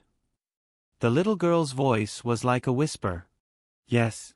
I will go back to school next Monday and praise the class leader." The little girl turned over, in the dark, somewhat sleepily tried to open her big black eyes, looked at her father, and whispered, "Yes, Dad also believes in you, you will definitely do better." Yang Yi's heart was moved, lowered his head, gently kissed the little girl's hair, and softly said, "Go to sleep, good night." "Good night, Dad." The little girl's voice was slightly raised. Obviously, Even though she was very sleepy now, her mood was as cheerful as a spring breeze. After the premiere of I Am a Singer, the response was very enthusiastic. In the next few days, the entertainment news gave a lot of attention to the show and the singers who appeared on it. Especially Qin Yu and Su Linglong, who had been out of the music industry for a long time. The media praised them for being as elegant as before. Although they had not been in the top ranks for a long time, their singing was still intoxicating, full of nostalgia. As for the other singers who were not well known and could be said to have been buried, they also received a lot of attention. In the first episode of the competition, they showed amazing singing skills and made a lot of the media exclaim, "I Am a Singer has hit the jackpot." However, it was not that there were no voices of dissent. In fact, in the entertainment industry, it was difficult for news that followed the trend to stand out. On the contrary, news that liked to stir up trouble, nitpick, and easily caused controversy could get more traffic and attention. As a matter of fact, some media wanted to see the world in chaos and began to criticize the show. I Am a Singer is full of dirty tricks. Qin Yu and Su Linglong are just Murphy's stepping stones to fame? The media's argument was the same as the doubts that Chen Li Chuanshu received when he participated in China's Voice. They felt that the show, I Am a Singer, was designed by Yang Yi, and it was only to support Murphy alone. Obviously, this report deliberately distorted the facts, and some of the content it described was biased. For example, it saw that throughout the entire show, Murphy's performance was very exciting and received the approval of many audience members, but it completely ignored the other contestants' performances. Of course, among all the contestants, Murphy's singing skills were definitely at the top, but this report also ignored Murphy's efforts. Not to mention the other contestants, Murphy's singing skills were outstanding even in the entire Chinese music industry. There were many such reports, and even when Murphy only got third place in the first week, they all thought that it was a deliberate act. They proudly said that Murphy's performance would improve in the future, and as long as the production team was willing, Murphy could be ranked first at any time. China Star Productions reacted very quickly, and they quickly responded to these reports that the show was full of dirty tricks. I Am a Singer's official micro-broadcasting showed a notarial certificate issued by Zhongqing's notary office and a third-party notary organization, respectively, to prove that their entire process was fair and just, and that the voting results of the live judges were fair and just. In addition to criticizing the show's dirty tricks, some media also criticized I Am a Singer for being pretentious. It was not just the media. Perhaps some of their rivals, such as Xiongnan TV station and Gloria Star Productions, who could not stand the fact that China Star Productions was doing well, had bought fake reviewers. Many people were spamming the exaggerated expressions of the audience members of I Am a Singer. Is it really that exaggerated? They actually cried when they looked at the stage? Or they stood up in unison when they were listening to the show, looking like they were intoxicated? We're so embarrassed.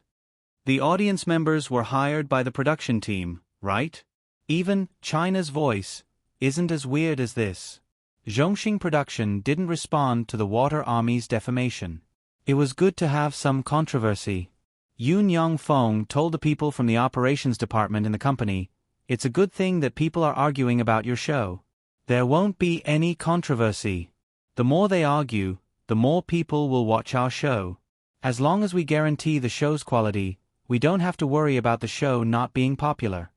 In fact, I Am a Singer was already very popular. Although it was only the first episode, its ratings had already broken many of Jiangnan TV station's ratings records. Perhaps it was because of Yang Yi and so many other celebrity singers that the viewership ratings for the first episode of I Am a Singer had already surpassed the viewership ratings for the first episode of China's Voice. In fact, it still had a lot of room for improvement. According to the statistics on the internet, the netizens' expectations for the second episode of I Am a Singer were off the charts. Many people were looking forward to the second episode to see the most brutal elimination segment.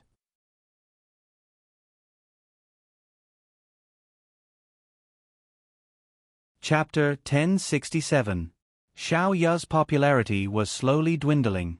On Wednesday of the new week, the number of curious children from other classes who came to visit had decreased. She also didn't mention Xiao Yu's name like she did in the first week. Yesterday, she took her own team members to take care of Xiao Yu, and today, she entrusted it to the new team. During the break after the second class, Cece took the shuttlecock and called a few of her friends to go downstairs to play together. This small shuttlecock kicking team couldn't be organized last week because of Xiaoya, and these days, they had been on and off. They hadn't played together for a long time. This time, Xi-Xi's call attracted a lot of people. Even Nan Xiaoyu, who usually didn't like to exercise, came to play shuttlecock. The friends laughed and kicked the shuttlecock. Suddenly, Lan Xan thought of something and said in her loud voice, "Sister Xiaowei, can I ask you a question?" Yu Xiaowei looked over and said with a positive expression, "Sure." She still hoped to be able to help her good friend. "That's right, did your teacher ask you to write a diary?" Lan Xian was slightly out of breath. Kicking the shuttlecock was a little tiring for her, but fortunately, she could persevere. She complained while panting, "Our teacher is so mean. After the spring outing, she asked us to start writing a diary. Now there's one more homework." Before Yu Xiaowei could answer, Chen Shuyun's eyes lit up. As if she had found a soulmate, she nodded vigorously and complained, "Yes, yes, yes. Our class also has to write a diary. My teacher also asked my mother to supervise me." Chen Shuyun showed a look of deep hatred. However, at this moment, Chen Shuyun and Lan Xian reached a rare consensus. Yu Xiaowei waited for the two of them to finish speaking before whispering, Shuyun, I also have to write a diary. But writing a diary is quite interesting. Compared to doing homework, I like writing a diary more." For Yu Xiaowei, the diary was her little world. Here, she could let go of all restraints, like a small fish returning to the ocean, and she could release her thoughts to her heart's content. Does she look like Xi? But in fact, she was still very different from Xi. Xi liked to record her colorful life, while Yu Xiaowei liked to write some short stories in her diary that popped up in her mind. She rarely touched on her real life.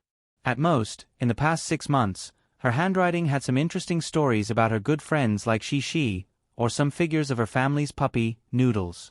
Perhaps it had something to do with her introverted past. As a girl who liked to read and read all kinds of storybooks, her heart was filled with many strange and colorful stories. She blinked as she listened to her friends' discussion. She couldn't help but join in. "I like to write diaries too, because it's very interesting. I can write a lot of stories so that I won't forget." As Xi spoke, Nan Xiaoyu, who was next to her, hurriedly caught the shuttlecock that Chen Shuyun had kicked at him.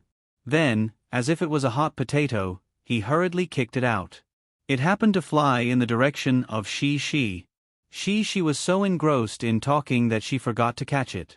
The shuttlecock hit her skirt and fell to the ground. "Hey, I didn't catch it." She reacted and called out regretfully. There was no PE class today, so Xi wore a more comfortable and good-looking crimson grid-type school uniform with suspenders. In fact, for the safety of the girls in the school, Huijia Primary School's uniform was designed with a longer hemline. Girls with shorter legs might have to wear it as a long skirt. However, Xi's legs were longer than other girls of the same height. Therefore, the hemline of Xi's skirt only reached her knees. Fortunately, at home, Murphy had been very attentive to Xi's behavior education, especially when it came to wearing skirts. She had warned Xi repeatedly about many taboos and requirements.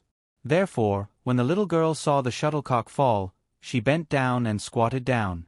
Her left hand pressed down on the hemline of her skirt, her legs together, one leg flat, the other facing down. Only then did she get close to the shuttlecock and pick it up with her right hand. It was a very standard movement. She certainly didn't consider that she would be exposed so quickly. However, these were all good habits that she had cultivated in daily life. She didn't even think about it before squatting down with her skirt down. It was a long story, but in reality, she picked up the shuttlecock very quickly and continued to play with her friends as if nothing had happened. Meanwhile, the discussion about the diary was still in full swing. Nan Xiaoyu scratched his head and said to Lan Xian, who looked embarrassed, "Xian, I started writing a diary a long time ago. Because my dad taught me how to write and then made me write a diary." Lan Xian pouted and said unhappily, You're different. Your dad is a very good calligrapher, so you're not afraid of writing.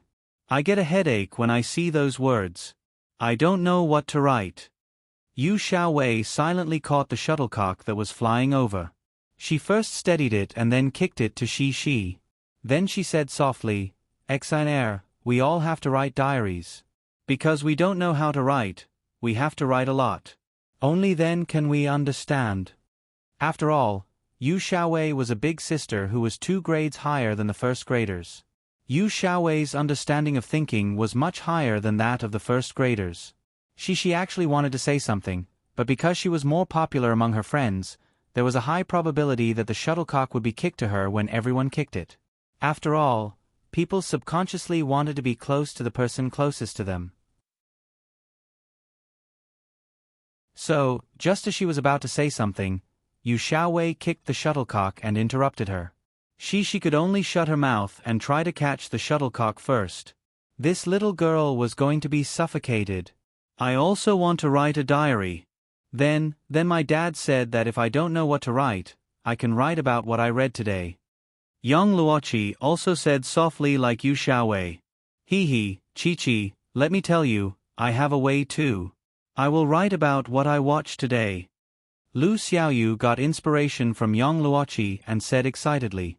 Finally, she kicked the shuttlecock out and found a chance to speak. Moreover, this conversation with her friends also gave her a lot of inspiration. I know. She was overjoyed and pulled Lan X in and said, "Xer, you can write, what delicious food did you eat today? This way, you will have a lot of things to write about." The content looked very thin, but not every child's diary was as jumbled as Shi's. The requirement for a first grader's diary was actually very low. A few sentences could be used as a diary for a day. Lan Xian was stunned for a moment, and a look of surprise appeared on her face. She shouted, "Yes. I can write about delicious food. I have a lot of delicious food. Today I can write about this. My dad brought back pork jerky from Guangdong province, and then tomorrow I can write about delicious food." She even started to count. Then what should I write? I don't read books.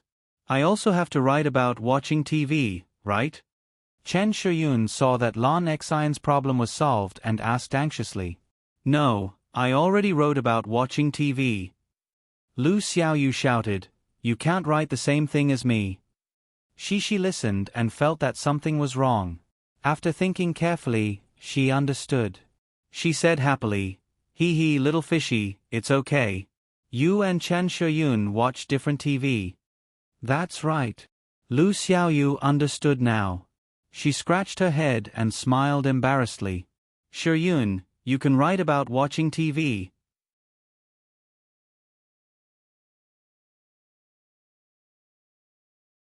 Chapter 1068. Lan Cao Kai had indeed returned from Guangdong province. He had only returned yesterday. On Tuesday, he attended a joint press conference organized by the Sahara Online Mall and the Guangdong Provincial Department of Commerce. Of course, this was only a more ceremonial public release event after the signing ceremony held within the government. However, it was worth mentioning that this joint press conference was organized by the Sahara Online Mall. The experienced Sahara turned this seemingly more politically significant press conference into a scientific and technological event. The Sahara Online Mall not only invited a large number of traditional media reporters, but also many new internet media, freelance writers, tech micro-broadcasting celebrities, and so on. The level of grandeur and attention was comparable to that of Apple's new product launch in Yang Yi's previous life. The Sahara Online Mall had done this many times, and every time there was a major announcement that could attract the attention of peers in the industry. For example, the earliest Sahara Express news conference in most cities to implement the new model of next-day delivery. Another example was the Double 11 Shopping Festival conference the year before last. The press conference of the new Sahara Taobao Mall had indeed attracted a lot of attention. Not only did the media scramble to report on it, but many technology micro-broadcasting VIPs even played with text live broadcasts on micro-broadcasting, because the live broadcast industry had not yet risen. However, compared to the previous conferences, the new brand established by Sahara after acquiring eBay did not receive much recognition this time. Even if the leaders of the Guangdong Provincial Department of Commerce read out some policies and tax preferences for the Sahara Taobao Mall at the conference, the scientific and technological community basically held a wait-and-see attitude toward Sahara's move this time. After all, in the future, Sahara would implement a dual-direction and dual-mode development form. No one could predict the future, and no example could prove that the Taobao model would succeed. Moreover, some media outlets that sang a different tune expressed their worries to the public. The Taobao model might shake the foundation of the Sahara online mall. If they wanted to please both sides, they might not be able to do both sides. Of course, the media that were not optimistic were still in the minority. Most of the technology media could still vaguely feel the magic of the Taobao model. Especially at the conference, Sahara's president, Fu Jun, proposed the concept of the Sahara Online Mall's main B2C and the Sahara Taobao Mall's main C2C concept. The person in charge of the Taobao Mall also shouted the slogan, "There is no treasure that cannot be found, no treasure that cannot be sold," when introducing the Taobao Mall. These were a little new concepts that were still worth carefully tasting. In order not to overshadow the main event, Alipay, a third-party payment tool that was still under development, was not mentioned at this conference. Otherwise, there were many new things that were worth these technology broadcasters to study. From the information that had been released, the far-sighted media and technology broadcasters could feel the confidence of the Sahara Desert. They could also vaguely feel that this model seemed to have some impact on real business. Therefore, they did not dare to make rash judgments and could only wait and see. Sahara Online Mall's Taobao Mall was Taobao Mall's conference, of course, of the Sahara Online Mall Malls. Sahara Online of the Mall. This could be considered Lan Kai's first public appearance in the Sahara Online Mall. Although Boss Lan was self-aware and did not rashly snatch the microphone to talk about some topics that he did not specialize in, he sat in his seat and laughed like an invisible person. However, the broad and fat Boss Lan still managed to get quite a bit of the limelight.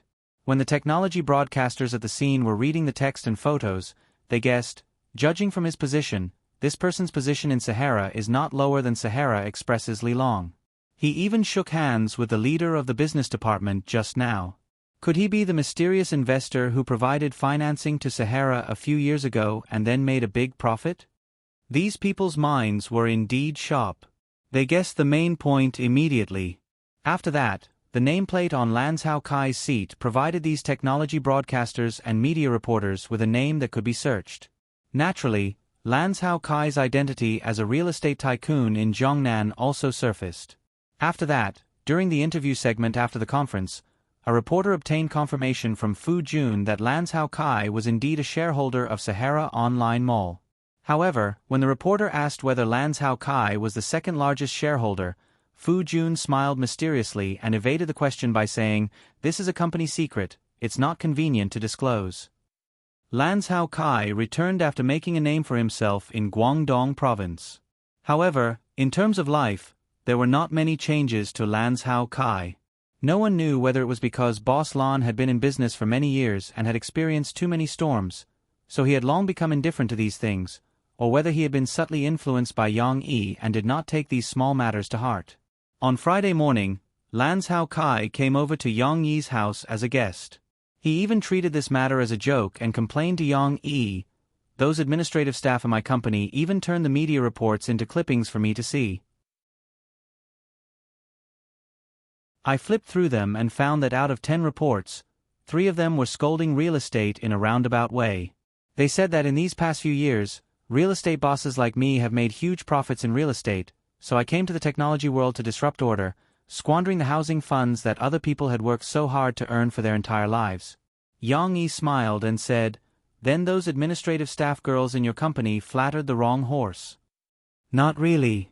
These reports were only scolding real estate, but they still praised me. They said that I had good foresight, that I was one of the few real estate bosses who had chosen the right target to invest in the technology world."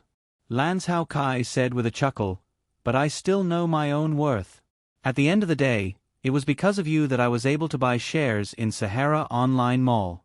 Moreover, if it weren't for you telling me that the current internet and mobile internet had great prospects for development, I wouldn't have considered getting involved.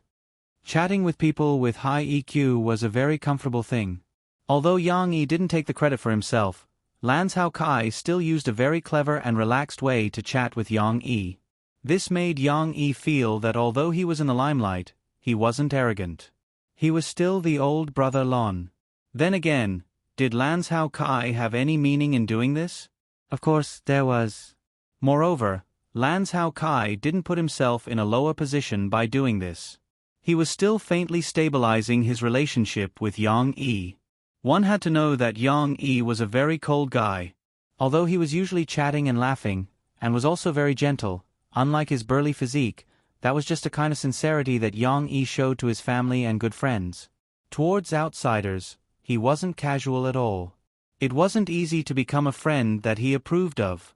Lan Hao Kai relied on his high EQ to successfully develop a relationship with Yang Yi, from an ordinary child's classmate's parent to a neighbor's relationship. Step by step, they became close friends. Didn't you see that Yang Yi rarely interacted with Lu Kong, Nanyun, and other parents? Was Lan Hao Kai the only parent that he considered as a friend? Lan Hao Kai even shamelessly asked Yang Yi to be his daughter's godfather. This could be considered as another way to strengthen the relationship. His usual behavior was the key to allowing him and Yang Yi to have a beneficial relationship and get along like brothers. Lan Hao Kai actually came back, and he even volunteered. Yang Yi let him take his place to fetch Shi and Lan Xian home. A new weekend was coming, and Xiao Ye, who Shi couldn't forget, finally got permission from the teacher to come to their house as a guest.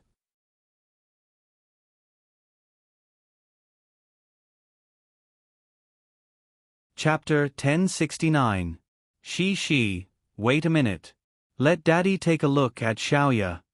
Yang Yi's words stopped the two girls who were clamoring as they carried the birdcage upstairs. She had just gotten out of the car. After greeting her parents, she couldn't wait to introduce her home to Xiao Ye. However, Steamed Bun wagged his tail and came over to welcome his little master. At this moment, Lan Xian got out of the car from another door. She had just walked over with her school bag and saw this scene. She became nervous. There are Steamed Bun. Shi, run quickly. Let's quickly send Xiao Ye to a safe place. Lan Xian shouted. Lan Xian's loud voice was unintentionally a catalyst that intensified Shi's worry.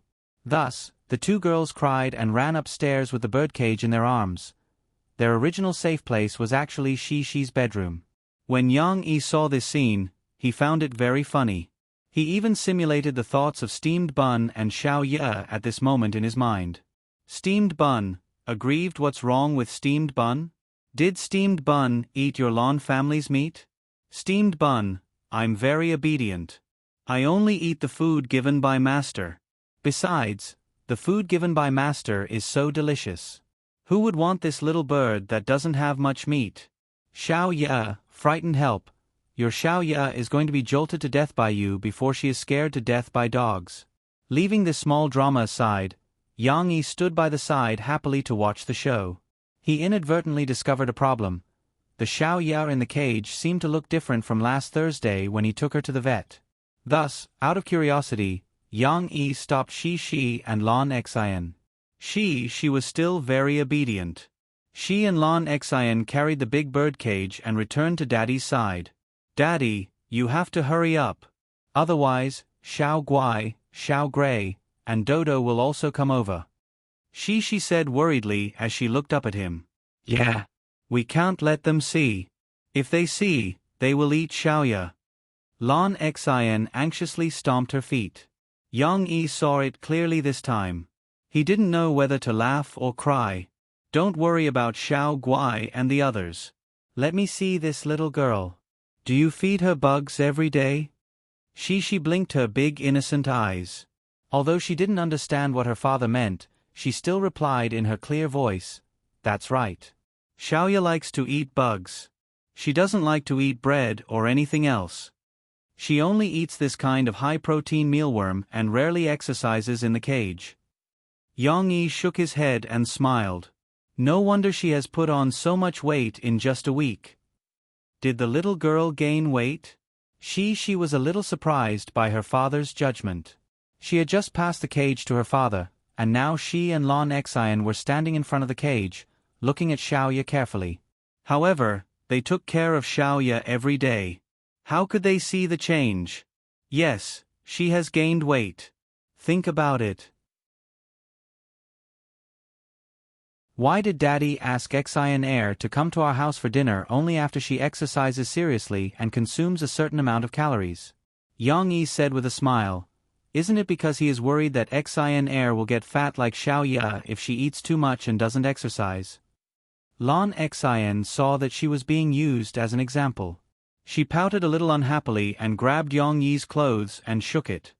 Haha, Exine, don't be afraid. Your daddy Yang, am not blaming you. You exercise regularly now and maintain your figure.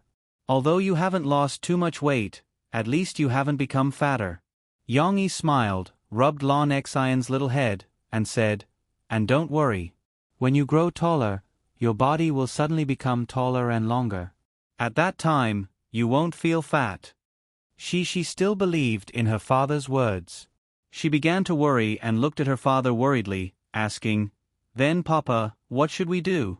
Xiaoya can't get fat anymore. I know, we can also let Xiaoya exercise. Lon Exine pushed herself and the bird, excitedly shouting in front of Yang Yi, only when she exercises can she be fed to the little bug. Yes, we can do that. She's eyes also lit up. How are you going to let Xiaoya exercise?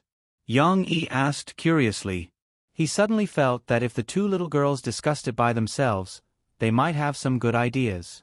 She looked at Lon Exine, as if she was waiting for Lon Exine to come up with an idea. After all, this idea was proposed by Lon Exine. That's right, if Xiaoya doesn't exercise, she will starve. Lon Exine rolled her eyes and said, but her logic seemed to be a little wrong. But this time, without Yang Yi saying anything, she pulled Lon Exine and said actively, No, Exair, Papa is asking, how should Xiaoya exercise? Lon Exine scratched her head and said hesitantly, We can let Xiaoya run. We can let Xiaoya come out and then take the little bug in front, and it will run over. Only when it runs over and runs far away can it be eaten. When Yang Yi was still thinking that Lon Exine was very smart, she's eyes lit up and said happily, I know. Humph. That's what the great demon king will do. He will put good-looking grass and carrots in front, and then its horse will run. Humph. The great demon king? It seemed to be a popular cartoon recently, and she also watched it. He, that's right, I also learned it from Demon King Humph. Lon Exine was ecstatic. Well, after all, Xiaoya is too young.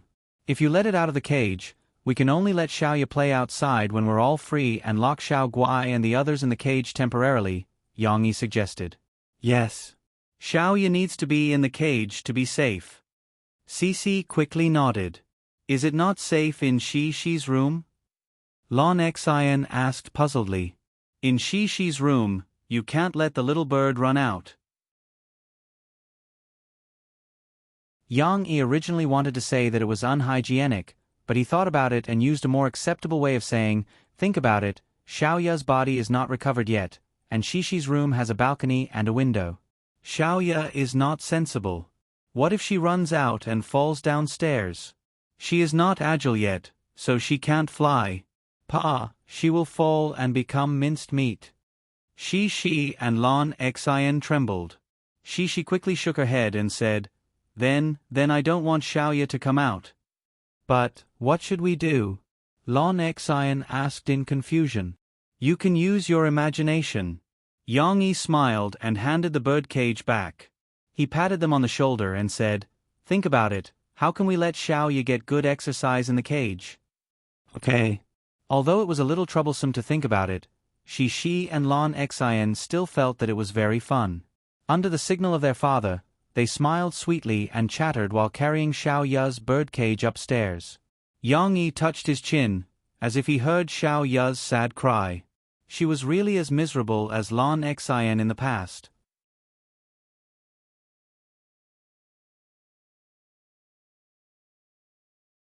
Chapter 1070. Yang Yi shook his head and turned around to chat with Lan Zhao Kai, who could not drag his daughter home. He did not notice that there was a small figure following behind his sisters as they climbed up the stairs. My sister is the most interesting person in the world. No one knew when it had started, but little rascal had quietly developed such an awareness. Perhaps it was because he had grown up, but Tong Tong did not want to be lonely and wanted his own playmates. However, his mother and father would not play with him every day. Instead, his sister, who was also a child, was more willing to play with him. Especially on the weekends, when his sister was at home, little Momo felt that he was very happy. He could play ball with his sister, and he could also draw with his sister.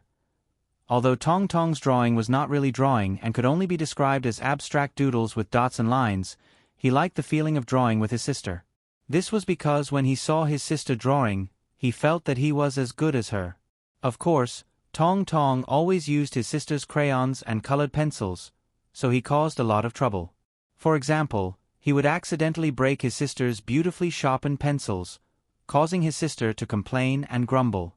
Of course, the feeling of causing trouble was not good. He looked at his sister nervously, who was a little angry. However, Tong Tong was happy that although his sister was angry, she would forgive him in the end. She even helped him sharpen the broken pencils again. Not only did Tong Tong like to play with his sister, but he also admired his sister. This was because she had a lot of friends who often came to play with her at home. Tong Tong liked this kind of lively and fun atmosphere, so he always liked to follow behind his sister. He never got tired of chasing after his sister's footsteps. Unfortunately, his sister had to go to school. Tong Tong went to bed early at night, so he did not have many opportunities to play with his sister from Monday to Friday. Although Tong Tong followed his mother to the company or other workplaces and experienced many new things during the day, he would still eagerly wait for his sister to come home. Tong Tong was very happy to see her sister back, even though her sister's attention was on the little bird. Today, little mommy was wearing a pair of black trousers and a black t-shirt. However, this was nothing.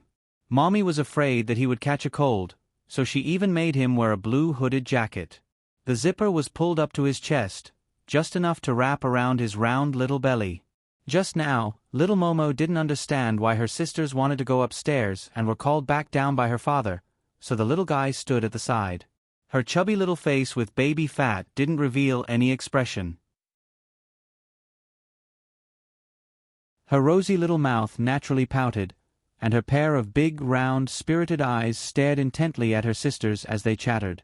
His two small hands were naturally placed by his side and slightly raised. This appearance made him look a little ignorant, but it was also extremely cute. Finally, the sisters went upstairs. Little Momo also broke away from her observing state and grinned happily. Look at what the sisters are doing upstairs. The little guy, who didn't like wearing slippers, grabbed the railing of the stairs barefooted and walked up the stairs one step at a time, full of vitality. Shi and Lan Xian didn't notice what was going on behind them. They giggled and ran upstairs with the birdcage in their arms. Lan Xian even shouted, "Quick, go in and close the door.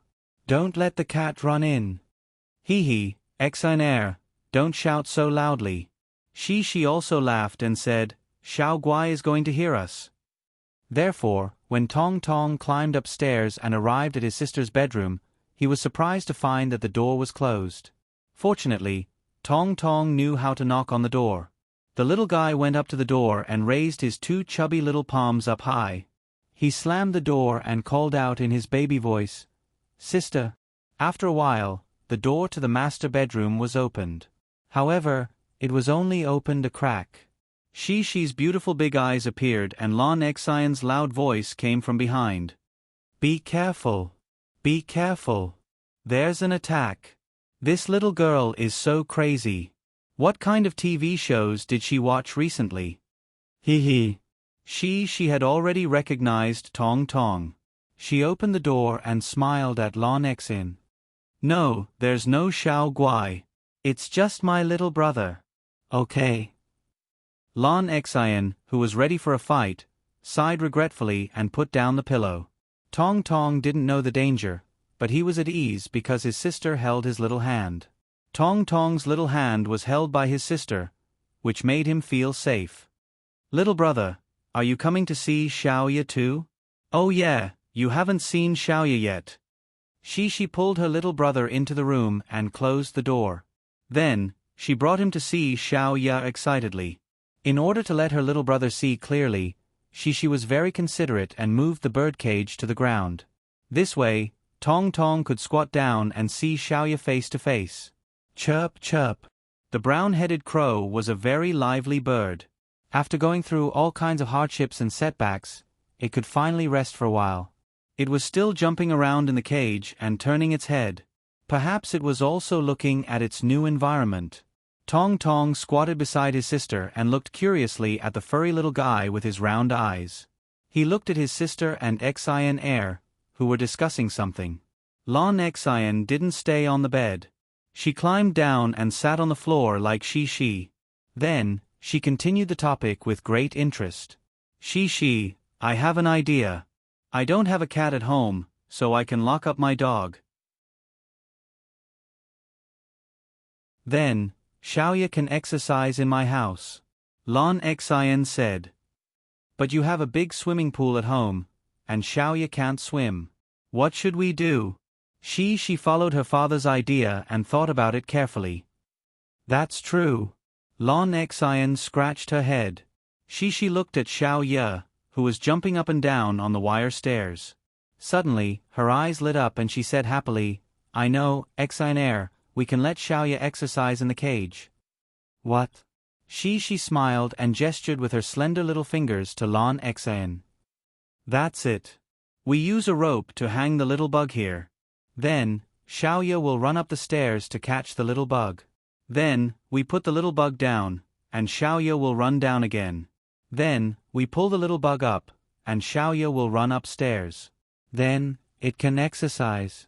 How do we hang the little bug up and put it down? Lon Xian asked, puzzled. In fact, it required pulleys. But she didn't understand. Her idea was a little off track. In fact, the little girl's active little brain even thought of something else. She hesitated and said, You can use Xiao Guai's toy. Xiao Guai's toy can be moved around on the rope. Then, Xiao Guai will have to jump to play with it. This was another way to play with the spring rope. No matter what, Shi's wild imagination still made Lon Xian feel that it was unfathomable. Lon Xian found it hard to understand, so she didn't bother to probe further. She simply showed her admiration and praised, Wow, Shi, you're so awesome. He, no. I also want to ask my papa how to make it more fun. Cici still wasn't very confident. The pattern in her mind kept changing. She scratched her head in embarrassment and smiled. All right, I'll be fine. He. Tong Tong blinked his eyes. Looking at his sister's smiling face, he couldn't help but grin and laugh. From Tong Tong's perspective, although his sister and Xian Air didn't put him in the center and still focused on the little bird, it didn't matter.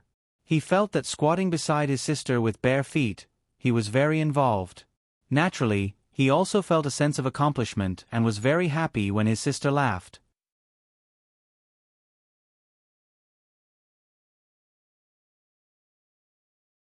Chapter 1071. At the north gate of Jiangqing Media University, which was also commonly known as the back gate, an inconspicuous silver-white sedan slowly drove out of the gate.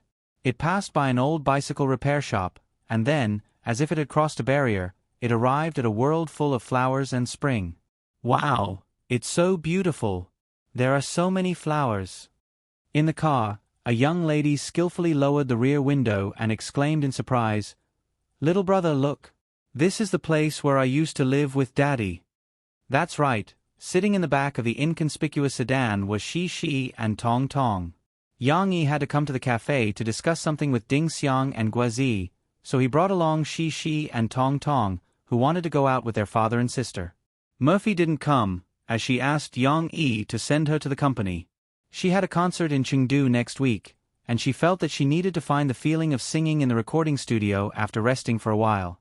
Moreover, Yang Yi came out with the principle of keeping a low profile, which was why he drove an inconspicuous sedan. If he and Murphy showed up at the same time, they would be too conspicuous. However, the sea of flowers outside the coffee shop at the corner of the street still gave Cece, who had not been here for a long time, a big surprise. Looking at the colorful flowers competing with each other and the dazzling array of flowers in the flower bed, the little girl's eyes revealed a look of delight. However, Tong Tong, who was summoned by his sister without looking back, was a little sad. He also wanted to be like his sister and see the beautiful sea of flowers. However, he was too young, and he was still sitting in the child's safety seat. His small stature didn't allow him to look over his sister's head to see the scenery. Tong Tong tried his best to stick his head out and look, but he could only see a little color at the corners. Tong Tong had no impression of where his sister and father lived.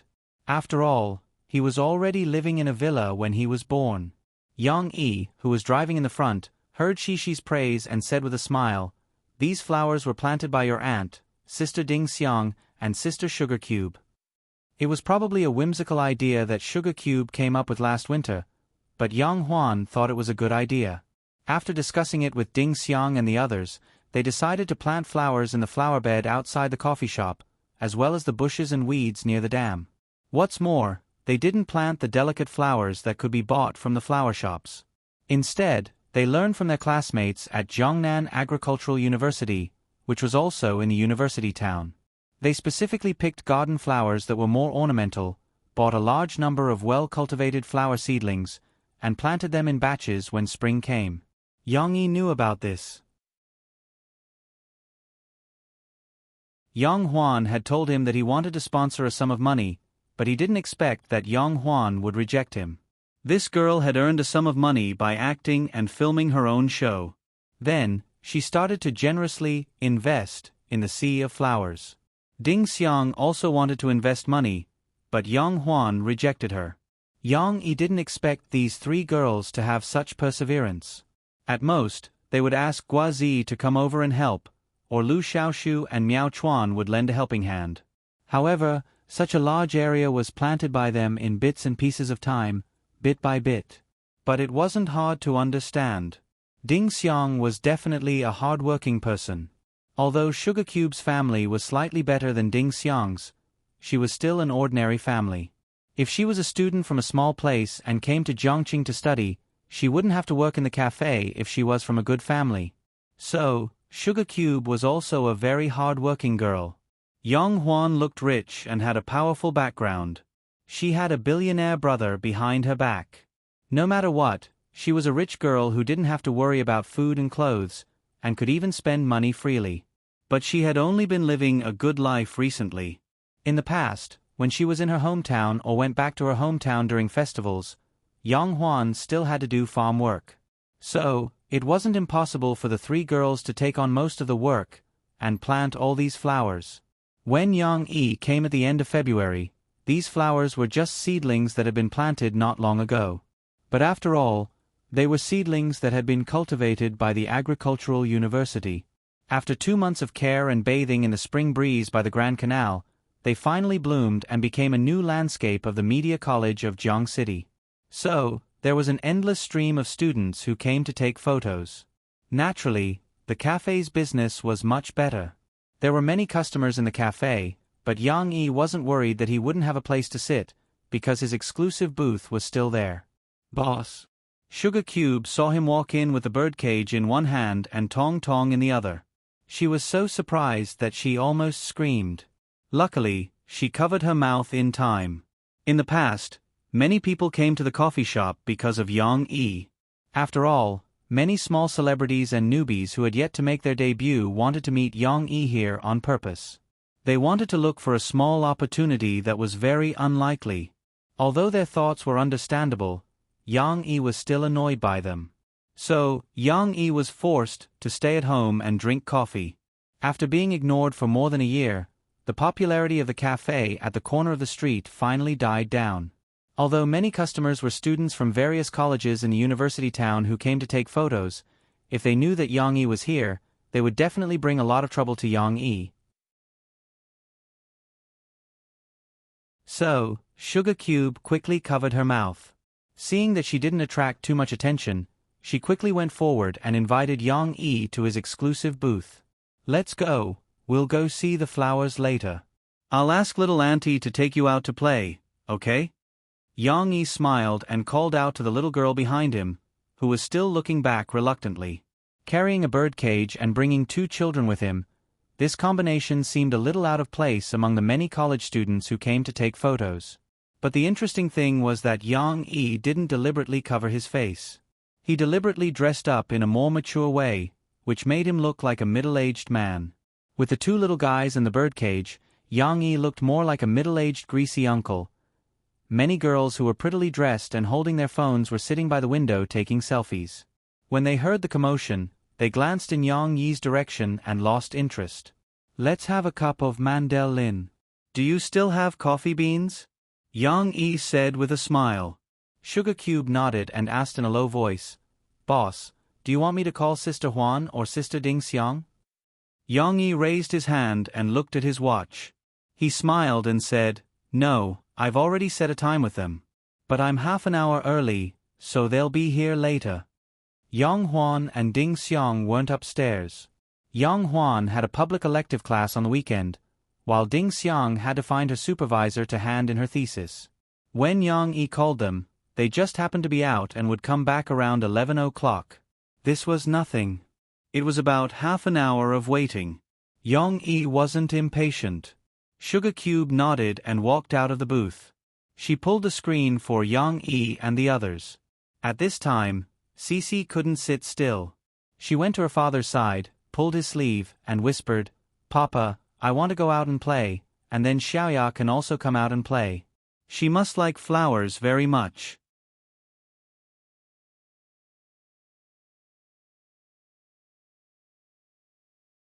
Chapter 1072. They had just sat down. Why couldn't they wait? However, before Yang Yi could respond, Tong Tong heard his sister's words and became excited. He reached out to pull his sister's sleeve and then crawled on the sofa. He mumbled in a childish voice, Let's go out and play. Yang Yi raised his eyebrows slightly and said with a smile, Mommy, you can't do this. Daddy doesn't allow it, and you want to pull your sister and run? Also, sister, let's go out later, okay? Just now, I asked Big Sister Sugar to bring us coffee and milk. You have to respect other people's work. Let's drink something first and then go out to play. In fact, this was just an excuse. Yang Yi just wanted to test Shi's temper. He couldn't be obedient to her all the time. This would spoil the little girl until she developed a princess syndrome. The effect was good. After Yang Yi finished speaking, Shi was a little reluctant, but she still nodded obediently and said softly, Okay. Tong Tong was a little reluctant, but since his sister didn't raise the flag of protest with him, the little boy persisted for a while and then gave up. Fortunately, Sugar Cube soon came over with coffee and milk. On her plate, there were also a few small mousse cakes that children like to eat for Shi and Tong Tong. Shi clapped her hands happily when she saw these small cakes of different shapes and exquisite workmanship. The little girl forgot her reluctance just now and thanked Big Sister Sugar sweetly. Little brother can't eat too much cake. Shi, share one with him. You can eat the rest later when you come back from playing. After Sugar Cube left, Yang Yi divided the 3 small plates with a smile. The remaining 2 plates were placed further away, and Yang Yi pushed one of the plates to the 2 little guys. But, if I don't eat it, will it go bad? She raised her head and asked her father. She liked to eat cake, but she wasn't as crazy as Lon Exon. As long as she saw it, she couldn't bear to put it down. She still had some self-control. For her, having something to eat was enough. Now, the little girl was only worried that the cake would melt. No, there's air conditioning in the cafe now. It's okay to leave it for a while. We can come back to eat later, Yang Yi said with a smile. All right then. She wanted to share a piece of cake with her brother. This was not a big deal, but the cake was indeed a little small. Mousse cakes were originally exquisitely made, and there were probably only a few mouthfuls. If it were Lan Xian, she would definitely be reluctant to share. However, she was different. She was still very concerned about her younger brother. As a matter of fact, she began to hold a small spoon and excitedly gestured on the small mousse cake. Her left hand was also on Tong Tong's shoulder as she asked, "Little brother, how much do you want to eat?" "So much. And so much." Tong Tong was short. If he sat on the sofa, his little head would not be able to reach the sofa. His father took off his shoes for him, so he wore his little socks and stepped on the sofa. This way, he could communicate with his sister. So much. Looking at the delicious cake, Tong Tong swallowed his saliva, opened his hands, gestured wildly, and said happily, "So much." "No, we only have one piece of cake." Shishi tilted her little head, hesitated for a moment, and said, "How about I eat a little more, and you eat a little less? Because you're a child, and I'm much older than you." Yang Yi leisurely sipped his coffee as he watched the two little rascals muttering to each other. Tong Tong did not know whether he understood or not. Anyway, he looked at his sister's gestured, listened to his sister's rapid muttering, and finally looked at his expression. He seemed to be a little confused, but he still nodded his head in confusion. Thus, she used a small spoon to cut the cake according to the ratio of 4 to 6. "This one is yours, and this one is mine." She giggled as she scooped the small piece onto an empty plate and pushed it towards Tong Tong. Tong Tong blinked his eyes. He was no longer a stupid child. He could differentiate between different colors and shapes of Tong Tong. Naturally, he could tell which was more and which was less. This one, Tong Tong Tong. Tong Tong placed one hand on his sister's shoulder and pointed at the bigger piece of cake with his other hand. He looked at his sister with his big bright eyes and said in a childish voice. Yang Yi watched from the side and was so happy that his heart was about to cramp. Tong Tong's eyes were very pure and clear, but they also seemed to be able to speak. Yang Yi even simulated the little rascal's expression in his heart. The little rascal seemed to be saying, "Sister, don't you feel guilty for giving me so little?" However, it was clear that she did not intend to give Tong Tong a big piece of cake. The little girl waved her hand and said, "No, brother. You want to eat this." She even enthusiastically scooped a small piece of cake from the smaller piece of cake with her small spoon. She brought it to Tong Tong's mouth and said, "Try it. It's delicious. I've eaten it before." Tong Tong was stunned for a moment. However, when the cake was brought to his mouth, he subconsciously opened his mouth and sucked on it with the silver spoon. He began to munch on it. When Yang Yi saw this scene, he seemed to realize something. He raised his eyebrows slightly and continued to observe quietly. "Is it delicious?" She asked with concern as she held the small spoon in her hand and watched her brother eat. Tong Tong did not speak and could only nod repeatedly to his sister. Now that there was something delicious to eat, he forgot his previous thoughts and was extremely excited. He smacked his lips and stepped on the sofa happily. His two little fists were clenched and swinging excitedly. "Then I want to eat it too." She used the small spoon to scoop up her piece of cake and put it in her mouth to taste it. The little girl's eyes immediately narrowed and she praised, "Oh, it's so sweet." When Tong Tong saw that his sister was eating, he was a little anxious.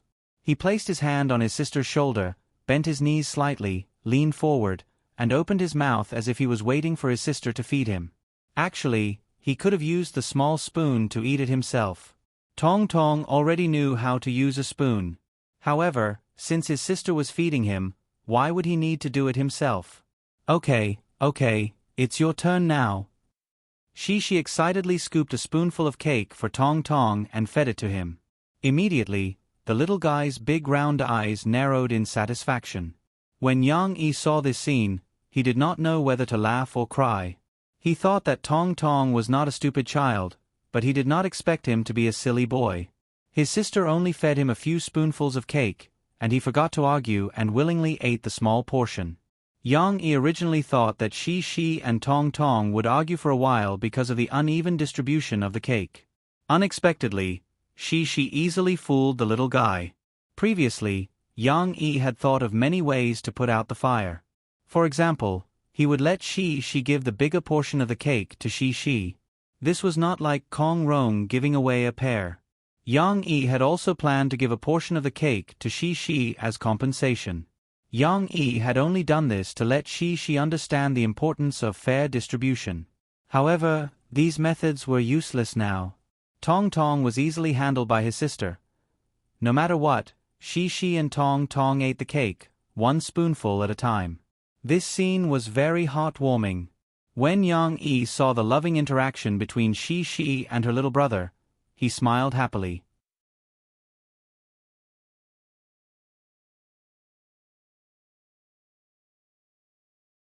Chapter 1073. Little brother, you can do it. Xiaoya, you can do it. Aya, Xiaoya, why aren't you running anymore? Shi's excited and clear voice could be heard from the small patch of grass surrounded by a sea of flowers at the side of the coffee shop. In between, there was even Tong Tong's happy laughter. Following the voice, they saw Yang Yi sitting beside the shrubs filled with blooming purplish-red flowers. His 2 long legs were stretched out on the grass, and he was extremely relaxed. Moreover, there was a bird cage beside him, but the metal door was open. Yang Yi was smiling as he watched Shi and Tong Tong play on the grass. Shi released Xiaoya from the cage. Xiaoya rarely had the chance to come to such an open space, so naturally, it wanted to flap its wings. Unfortunately, its wings were not fully healed yet, so it could not fly. But that didn't stop it from enjoying the scenery on the grassland. It walked briskly and ran a long distance on the grassland. Then, it faced the beautiful flowers, tilted its little head, and used its sharp little mouth to comb its hair. When little Hua saw that Xiaoya was running so fast, he grinned and chased after her with his chubby little legs. His little butt, which was wrapped in diapers and looked like a bag, was also shaking. It was extremely cute. Thus, Cici excitedly took on the role of the little referee. However, from the looks of it now, Xiaoya seemed to have noticed little Tao Wu's pursuit. Perhaps it also knew the power of the little brat. When little Tao Wu came closer, it spread its legs and ran around the bushes quickly. Only after it had opened up a certain distance did it stop again. As if it was provoking it proudly, it jumped and chirped. Ding Xiang returned to the coffee shop a little earlier. After hearing Fong Tang's directions, she quickly went around the sea of flowers and walked over. Brother Yang, why are you looking for me? Ding Xiang asked curiously. Normally, Yang Yi rarely looked for her. After Ding Xiang became a manager, she basically contacted Mo Xiaowan or other people in the company for work-related problems. Whenever Yang Yi had any problems, he would look for Yang Huan or Guazi. Why did he specially come to the coffee shop to look for her today? Ding Xiang, how do you feel about your current job? Are you busy? Yang Yi smiled and asked Ding Xiang to sit down. It just so happened that they were separated by a thick sea of flowers.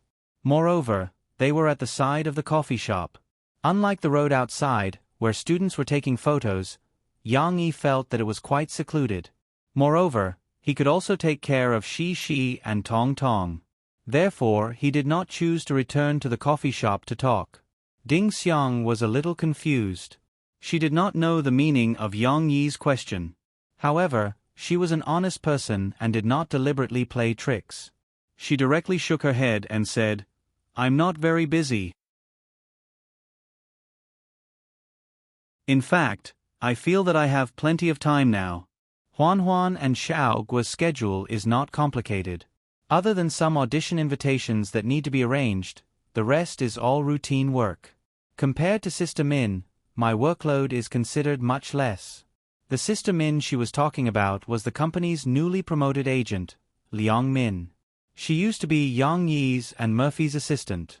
However, she did not have much work to do. Now that she had obtained an agent's license, Mo Xiaowan arranged for her to be Qianli Chuanshu's agent.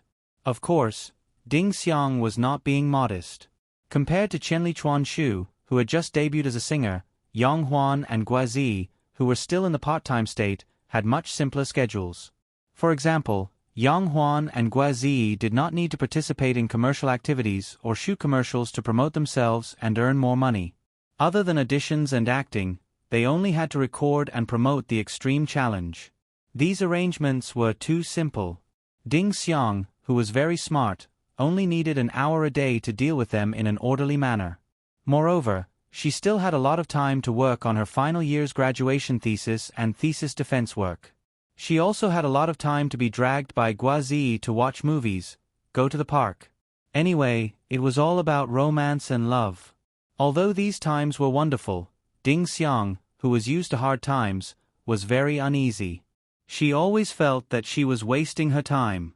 She felt that she had not made any substantial progress in the past year, nor had she made any substantial achievements. Moreover, when Ding Xiang was alone, she would occasionally feel a little lost, as if she could not find her life goal. What was her goal now? To help Yang Huan and Guazi realize their dreams? Perhaps this counted as to win the approval of Guazi's family? Perhaps this should not be called a goal. It would be more appropriate to call it a challenge for her and Guazi's relationship. However, whether this counted or not, these goals belonged to others. What about her own goals? Of course, Ding Xiang did not tell Guazi about her confusion. She felt that this was a kind of negative thought, and she should not mention it to affect Guazi's mood. Perhaps if she was a little busier, she would not feel lost, right? Just like when she was a waitress at the coffee shop on the corner of the street, she was busy doing part-time jobs every day. She was busy going to classes, and her goal was to earn money. Those days were very fulfilling and very happy. However, the Hua brothers did not have any jobs now, and Mo Xiaowan often went shopping with Xiao Ai when she was bored.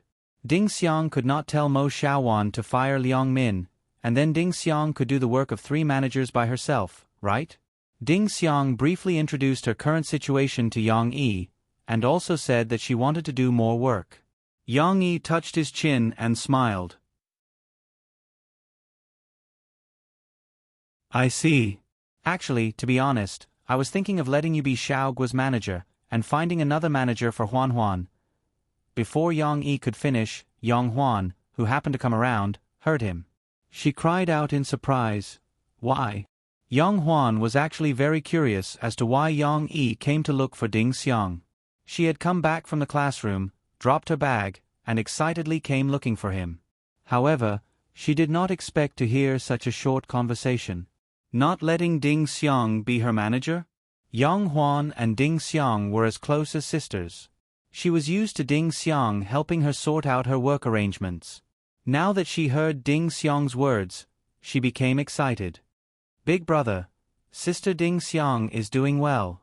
Why don't you let her be my manager?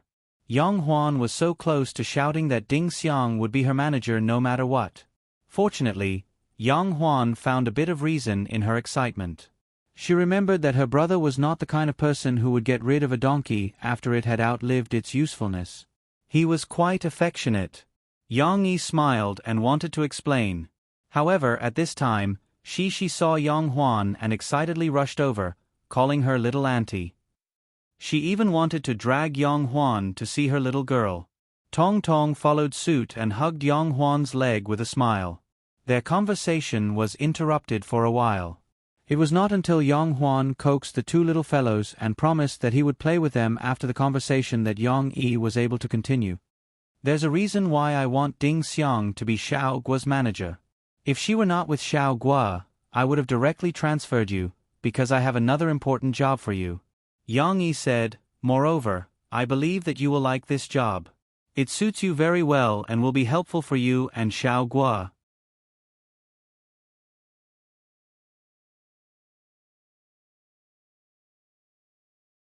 Chapter 1074. A job that was suitable for Ding Xiang and that she would like? Yang Yi's words were very tantalizing. Not only was Ding Xiang surprised, but even Yang Huan was curious. She quickly asked, what kind of job is it? Brother, don't keep us in suspense. Do you know that Sahara Online Mall recently acquired Wanjia and reorganized it into a new Sahara Taobao Online Mall? Yang Yi asked with a smile. Yes. Ding Xiang was stunned for a moment before she nodded. In her line of work, she had to read the newspaper. Yang Huan looked around to make sure that no one was eavesdropping on their conversation. She then lowered her voice and laughed. I know that too. Brother, don't you have some shares in Sahara Online Mall? The media doesn't even know about you. They're only guessing brother Lanzhao Kai's identity. Yang Yi didn't respond to Yang Huan's sneaky smile. Instead, he ignored her and asked Ding Xiang, "How much do you know about this new Taobao online mall? Tell me what you think of this C2C model. I remember that you majored in electronic media. Although you didn't major in e-commerce, you should have some courses related to e-commerce." Ding Xiang was caught off guard by Yang Yi's question. However, her brain worked quickly. She recalled the description of the Taobao online mall in the newspaper and combined it with the courses she had taken before and the economics and management books she had read in order to find a better job in the future. After a while, she had a draft in her mind. She spoke seriously to Yang Yi as if she was in an interview. "Brother Yang, I remember that the C2C model in the newspaper refers to the business model of direct transactions between individuals. It's a bit like when I sold some small goods at the temple fair." Ding Xiang spoke methodically. Moreover, as she spoke, she quickly conceived and enriched the content and basis that she wanted to talk about in her mind. It could be said that she talked non-stop and had no intention of stopping at all. After all, Yang Yi had asked a question that covered a wide range of topics. But as Yang Huan listened, he realized that he didn't understand. Furthermore, Yang Huan did not want to waste her time thinking about it. She was not interested in conversations that were filled with technical jargon. It was just like how she did not want to face her teachers, textbooks, and test papers every day when she was in high school. Soon, she felt bored. The girl yawned and then turned her head to the side in boredom. Shi's side was much more interesting. When Yang Huan looked over, she saw that the two little fellows were looking into the bushes with their little but sticking out of their cheeks. Little Momo squatted beside her sister and looked inside curiously. Then, Cici knelt down on the grass with her front body on the grass. As she looked inside, she stretched out her thin little arms, wanting to take something out. "What are you doing?" "Shishi, don't put your hand in. Be careful not to cut your hand." Yang Huan quickly walked over and held Shishi's arm as she tried to persuade her. Cici struggled to move on the grass. She retracted her arm and propped herself up from the ground. She pointed at the bushes and pouted her little mouth as she said to her little aunt, "No, it's Xiaoya who ran in." "Yes, yes." Tong Tong stood up and looked up at his auntie. He nodded in agreement with his sister. Although he was not good at speaking, he was very good at using words and phrases. "Xiaoya ran inside?" Yang Huan suddenly remembered that Shi and Tong Tong had pulled on her trousers and introduced the bird to her. "Hey, didn't I tell you just now? It's safer to keep the bird in a cage." Although Yang Huan complained, she still showed a positive attitude. She rolled up her sleeves and smiled. "It's okay. Move aside. I'll catch it for you." It was easy for the agile Yang Huan to catch a bird. Moreover, Xiaoya did not want to run away. It was just a natural instinct. When it entered the bushes, it buried its head in its work. It pecked at the petals and leaves on the soil to look for little bugs hidden below. Soon, Yang Huan caught Xiaoya. She held it gently with one hand and pulled it out. "Wow." She looked at Yang Huan in surprise and exclaimed happily, "Auntie, you're amazing." Leaving aside how Yang Huan played with Shi and Tong Tong, Yang Yi and Ding Xiang talked about the real issue. That's right. Taobao's mall model not only provides a platform for merchants to sell directly to customers, but also helps ordinary people who want to open shops to sell their products. You mentioned it just now, and it's very comprehensive. For example, it can save them the expensive rent in the real world and allow them to sell their products to more customers. Yang Yi first praised Ding Xiang's point of view and then said, "But you may not have considered one point. That is, our shopping mall model on Taobao can not only help some people who already intend to open their own shops, but it may also help some farmers who don't have much contact with the internet now, as well as farmers and mountain people in poor mountainous areas who rarely go to due to transportation and communication reasons." Yang Yi's last sentence was like a bright lamp that lit up Ding Xiang's eyes. Ding Xiang's IQ was indeed outstanding. She immediately understood what Yang Yi might need to spend a lot of time explaining clearly. Brother Yang." Ding Xiang trembled with excitement and asked, Do you mean that the villagers in our Mung Stockade village can also sell some of the dried goods that they usually collect on the mountain or some of the vine products that they weave themselves? That's right. Yang-yi nodded with appreciation and said, Do you remember that I told you that there are some old people in your village who weave very delicate vine products, even though they use very simple tools? Yes, but they can't be shipped out. Even if they sell it in the county, they can't sell it for much money. They've been in the county for too long, and the people in the county don't lack these things. Ding Xiang nodded. But if you broaden your vision and look at the whole country, Yang Yi said, someone will definitely be willing to buy it. They can do it in Jiangqing. The vine products here are sold in boutiques. They're very expensive. Ding Xiang hesitated for a moment and said, It's just that. I've thought about it before, but it's very difficult. The cost of taking them out and selling them in Jiangqing is too high. The transportation, manpower, material resources, and shop rent are all very high. But if we sell them in the Sahara, it's definitely possible. Ding Xiang took a deep breath and looked at Yang Yi with burning eyes. She said excitedly, Brother Yang, I want the people in our village to open a shop in the shopping mall on Taobao. That's for sure, but it's not possible now. Yang Yi poured cold water on Ding Xiang's enthusiasm. Ding Xiang was stunned for a moment and looked at Yang Yi in confusion. Why not? Brother Yang, our village can also use the phone now.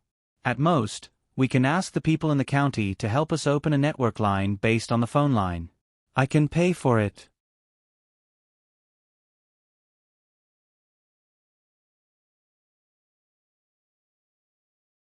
Chapter 1075. Just like how she wanted to help the children in the village go to school by herself in the past, Ding Xiang now had a pure and innocent heart. But why did Yang Yi still pour cold water on her and tell her that it was not feasible at this stage? It's simple. If your village wants to open a Taobao online shop, you have to consider a lot of things. First, the villagers in the village have to consider Taobao and e-commerce.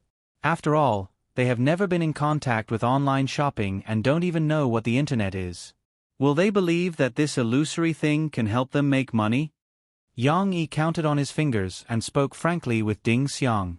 Yang Huan was originally going to help Shi and the others catch the little girl and put her back into the cage.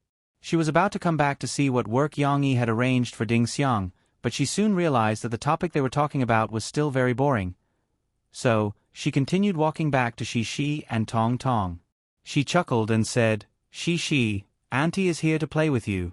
This is such a comfortable grass field. Let's take off our shoes and dance, okay? How could it not be okay? Shi and Tong Tong's happy cheers could be heard from the other side. Yang Yi glanced at Yang Huan, who was barefooted and playing with the two little ones on the grass field as if she was dancing. The corners of his mouth curled up slightly, but he did not greet her. He turned his head and continued to analyze the problem with Ding Xiang. You mentioned it just now. In your village, transportation, and even internet communication are not small problems. Yang Yi said, This is the second obstacle I want to talk about. It's a very big problem that needs time to solve. At the very least, we have to wait for the next 2 years for Sahara Express to expand our delivery range and go deep into the villages. How many years did they have to wait? Ding Xiang thought about it and nodded gently. She was a smart person. She knew that there were some obstacles that were very difficult to overcome.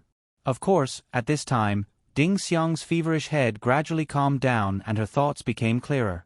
In addition, after the previous incident with the Education Bureau, I've already told you that it's better to teach a man to fish than to give him a fish. This principle is similar. Don't think about paying for everything yourself. Organize the villagers in the stronghold to open Taobao shops and help them become rich. This approach doesn't necessarily have any benefits. On the contrary, it's easy to cause trouble for yourself. Yang Yi said to Ding Xiang, Big brother Yang, I understand what you mean.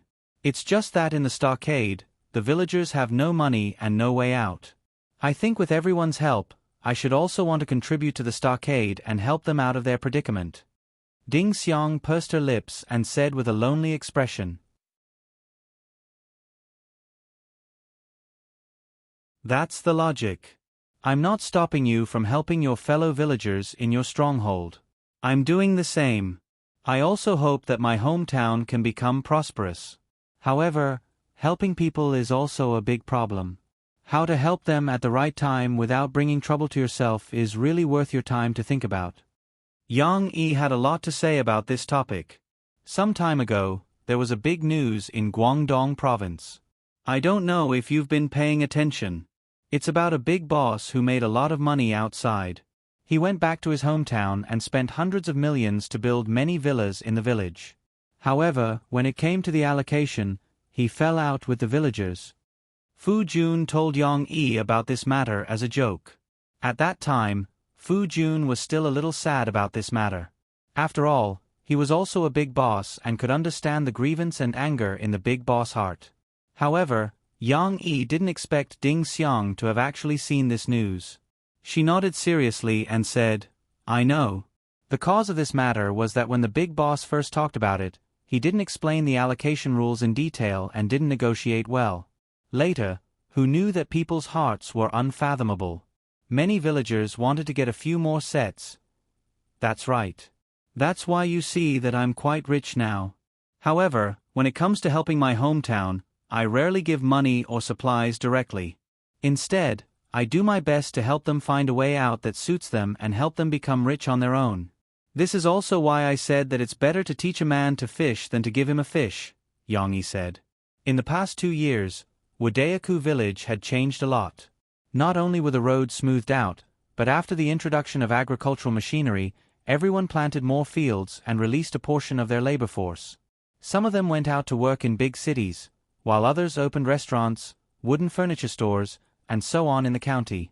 Moreover, it was said that after Mu Chang'an, Li Shupo, and a few other young people saw Geng Sha's inspirational example, they were ambitious and wanted to go to the capital to act as extras and make a name for themselves in the entertainment industry. However, Yang Chongguei felt that they weren't skilled enough and that it would be embarrassing to go out rashly. So, he restrained them and made them practice more martial arts. In any case, everyone had their own development. However, everyone's pockets had been enriched in the past few years, and they had begun to communicate and understand more about the outside world. When Yang Yi returned during the spring festival, he saw that everyone in Wudayaku village was beaming with joy. Overall, they showed a positive attitude. Of course, Yang Yi's role in this was not as big as his younger brother, Yang Yi. After all, many things were done by Yang Yi and Yang Qing. My suggestion to you is that when the time is right, you should teach the villagers in your village how to open a shop, but don't help them open a shop. Teach them the skills to make a fortune on their own. After that, they will have to rely on their own hands to create wealth for themselves. Yang Yi smiled. Of course, this matter can't be rushed. Ding Xiang nodded honestly like a good student. However, she asked curiously, "Then, Brother Yang, what kind of work do you want me to do?" After talking about so many things that Ding Xiang was very interested in, she also began to look forward to the work that was about to be arranged for her. It's the same as what we talked about just now. The market on Taobao.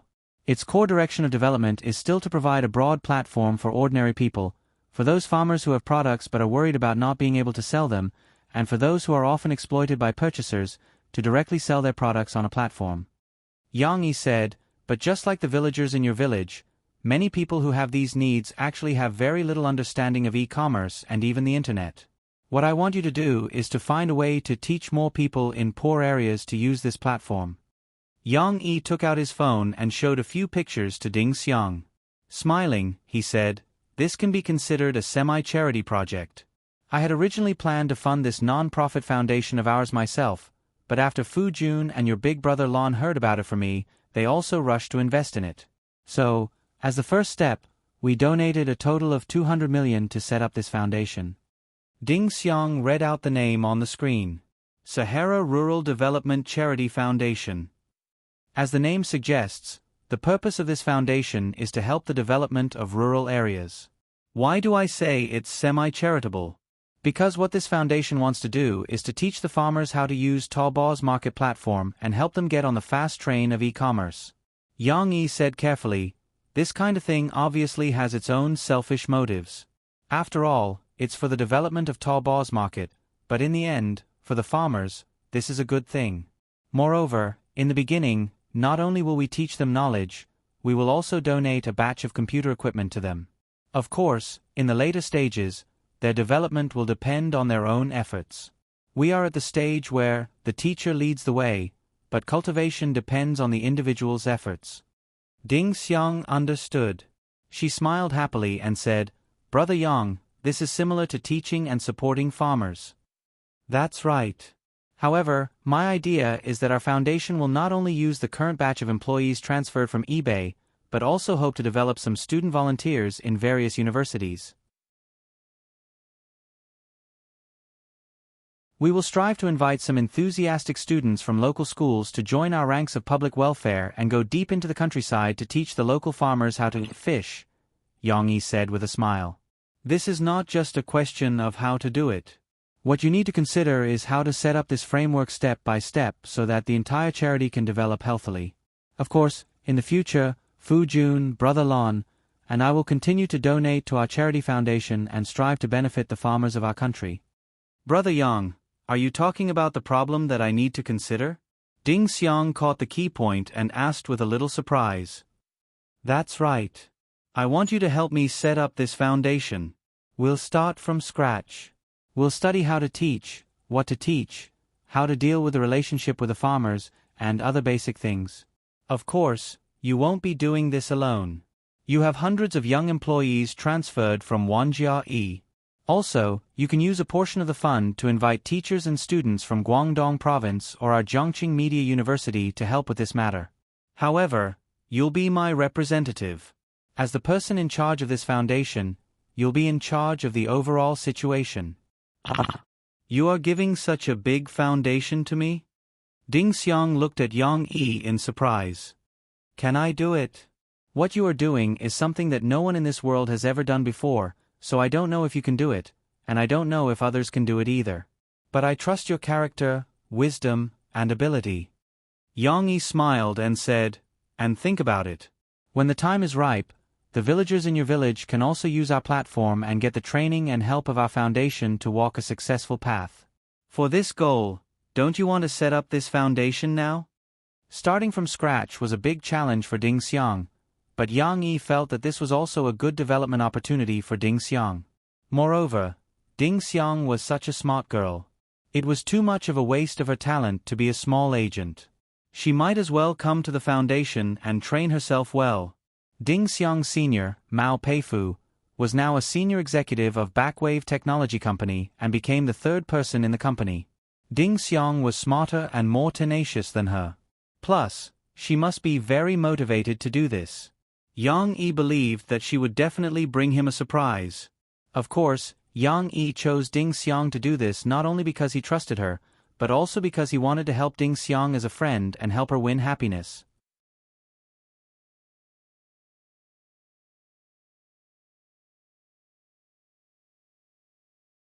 Chapter 1076. At around noon, in Yang Yi's villa, she had just returned home. She excitedly carried Xiao Ya's birdcage up to the second floor, put it down in the bedroom, and ran back down. Little auntie, I'll take you to see the vegetables I planted. They've all grown so tall. Before they even went downstairs, the little girl's energetic voice could be heard from afar. Little Momo didn't have as much energy as his older sister. In the morning, he ran and danced with his older sister on the grass outside the coffee shop. Later, his aunt came to lead them to dance. Little Momo played until he was exhausted. When he came back, he lay listlessly in his mother's arms. He entered his sleepy and weak state half an hour earlier than usual. Even when he heard his sister's excited cry, little Fuchen still couldn't help but raise his little head and turn around to look at his sister, who was holding his little aunt's hand with a smile. Although he also wanted to play with his sister, he really didn't have the strength to. As he watched, he couldn't help but open his little mouth slightly and yawn. Young Huan was talking to Mo Fei. In the company, she often met her brother and sister-in-law at some activities. However, because she was busy with the filming of shows and movies, she hadn't come to Yang Yi's place for about a month. This was also the reason why when Cece saw that she rarely came to Yang Yi's place, she wanted to take her to see some of her achievements. Go play with Shi. Look at her. She likes to pester you. Murphy chuckled and said to Yang Huan, who looked a little helpless. As soon as she dragged Yang Huan away, the security system notified Guazi that he was here. He was called over by Yang Yi. On the one hand, he was here to be a guest. On the other hand, the matter that Yang Yi and Ding Xiang discussed involved Guazi. That's about it. That's why I want to take Ding Xiang, to be precise, most of her energy out of Hua Yi Brothers, and then help me with this public welfare fund. However, she is still your agent. I asked her and she said that you don't have a lot of work to do. She can handle it. In the kitchen, Yang Yi skillfully cut a large piece of tender, red raw beef and described his plan to Guazi in detail. He told Guazi about the work and the nature of the work. Ding Xiang was at the sink by the side, silently picking vegetables. She was actually a little nervous. After all, she used to spend a lot of time and energy on Guazi. Although she was still Guazi's agent, if she became the person in charge of the charity fund in the future, she would have to devote more energy to it. Would Guazi agree?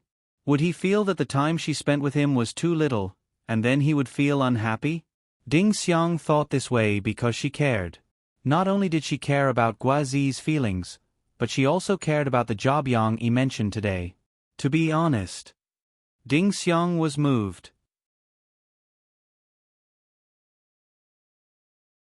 Although she would definitely face a lot of challenges if she took over the job, Ding Xiang found the goal of her life that she had been worried about for a long time in the vision that Yang Yi described. She wanted to do such a thing. She wanted to help the farmers who lived in the abyss of suffering like her Miao villagers. She also wanted to help the villagers who had helped her in the past when the time was right in the future so that they could also become rich and live a good life. However, what surprised Ding Xiang was that after listening to Yang Yi's words, Guazi did not have any hesitation, annoyance, or resistance. He just handed the plate over, scratched his head, and said to Yang Yi, "Brother Yang Yi, why do you have to ask for my opinion on this matter?" "Sister Ding Xiang, what do you think?" Guazi turned to look at Ding Xiang and asked for her opinion. He said in a gentle voice, "I think that this matter mainly depends on your thoughts. No matter what you decide, I will support you." "You don't object?" Ding Xiang asked, a little surprised. "I don't object. Actually, Brother Yang is right. It's a bit of a waste of talent for you to just be an agent. Also, I think that you should be quite interested in this job." Guazi shook his head and said seriously, "The question that I am thinking about now is whether it will be too hard for you? After all, starting from scratch will be a lot of pressure. Of course, no matter what you choose, I will support you. If there are any challenges, we will face them together." Yang Yi was at the side, pouring cooking wine and sauce to marinate the beef. Listening to their sweet conversation, he could not help but shake his head gently. "I can't stand it." Ding Xiang pursed her lips, a trace of gratification and joy flashed in her eyes, but she still said, "But, if I do this job, I won't have that much time to accompany you. Moreover, in the future, there is a possibility that I will have to follow the volunteer team and run into the mountains." "Then I will go with you." Guazi patted his chest and boldly said, "As long as I am free, I will go with you. Going to the mountains is also good. I can help you and also lose weight while I am at it." He also casually said a few words of humor. As smart as Guazi was, he had already seen through Ding Xiang's intention. He simply acted free and easy because he did not want to drag his girlfriend down. "That's a good idea." Yang Yi was inspired by Guazi. He reached out to touch his chin and said with a smile, "Our fund still lacks an image spokesperson. Why don't the two of you sing and the wife follow?" "No, the wife sings and the husband follows. If you have nothing to do with filming or recording, you can go and do public welfare." Guazi was also a hot-blooded little fatty. He immediately laughed and nodded to Yang Yi, saying, "This is good, Brother Yang. I can justifiably accompany Sister Ding Xiang to go sightseeing." "You don't have to worry about not having an excuse to tell my family. We are not sightseeing. We are going to do public welfare. Ding Xiang slightly frowned and said, Yes, yes, public welfare. Guazi eagerly went to Ding Xiang's side and helped her wash the vegetables. He said with a smile, Aren't I learning from brother Zhu Luyan? He was so angry because of his girlfriend that he hid in the mountains for many years. Of course, I have to accompany you to face difficulties. Ding Xiang was happy and sweet, but in front of Yang Yi, she was embarrassed to show it too obviously. Her cheeks were a little red, and her eyes were bright. She said with a happy tone, Don't worry, I will also find a balance and take care of both sides of the work. I will also accompany you to realize your dream of being the best actor. Although the words of these two guys were quite touching, Yang Yi really could not stand the sweetness. He coughed twice and said, Actually, you don't have to make it sound like you are going to be separated forever. I don't want to let others do this. I specially arranged for Ding Xiang to help because I have considered the future of both of you.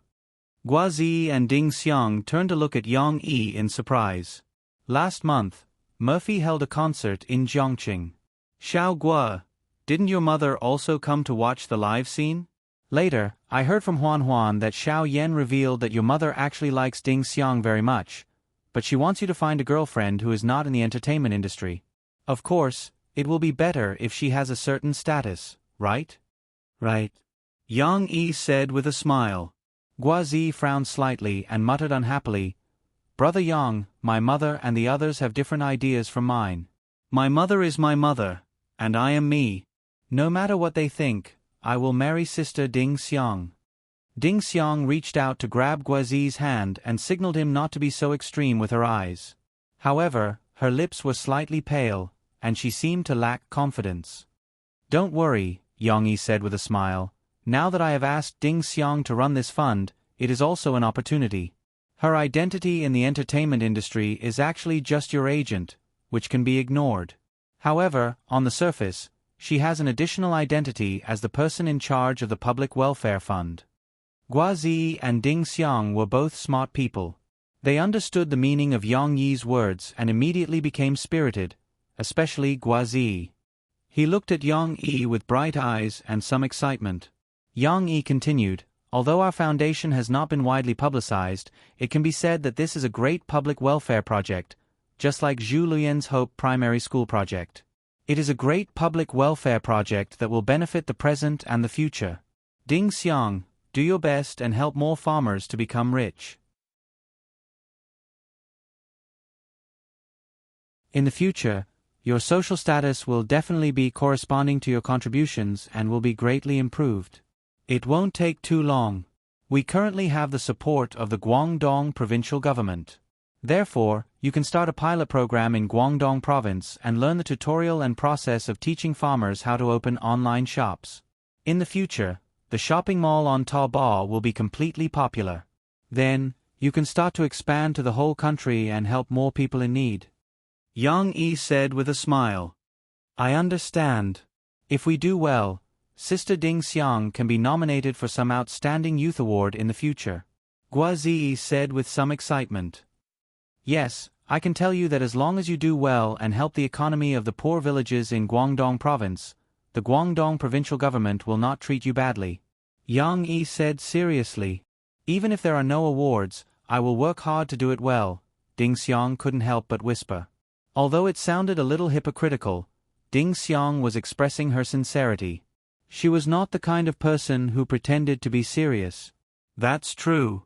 Let's not talk about those empty words. Yang Yi said with a smile. Let's imagine a scenario. If 1 or 2 years later, the shopping mall on Taobao becomes the mainstream of online shopping, and many farmers in Guangdong province open online shops, the economy will be booming.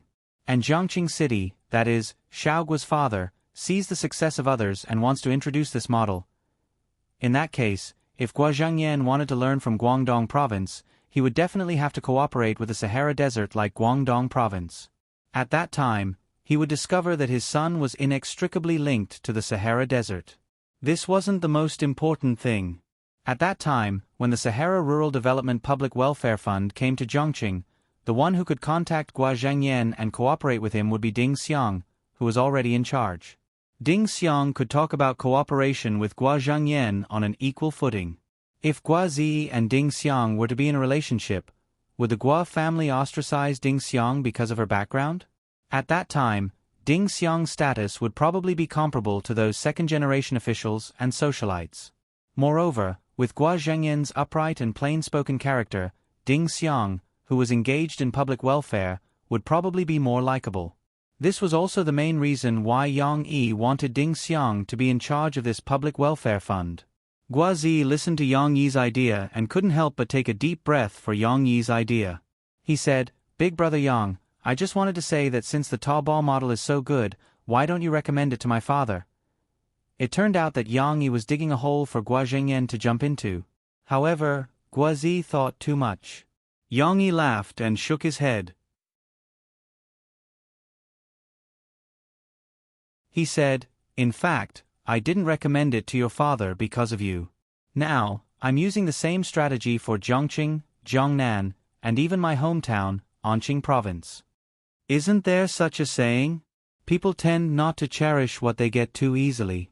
Yang Yi spread his hands and smiled. "I won't hide it from you. The Taobao model is definitely a major trend in the development of e-commerce in the future. I know this is a good thing, but others don't know. In other words, if I take the initiative to deliver it to them, they may not cherish it. On the contrary, when we make achievements and others see how good Guangdong province is, they will seek cooperation with Sahara. This is beneficial to both of us.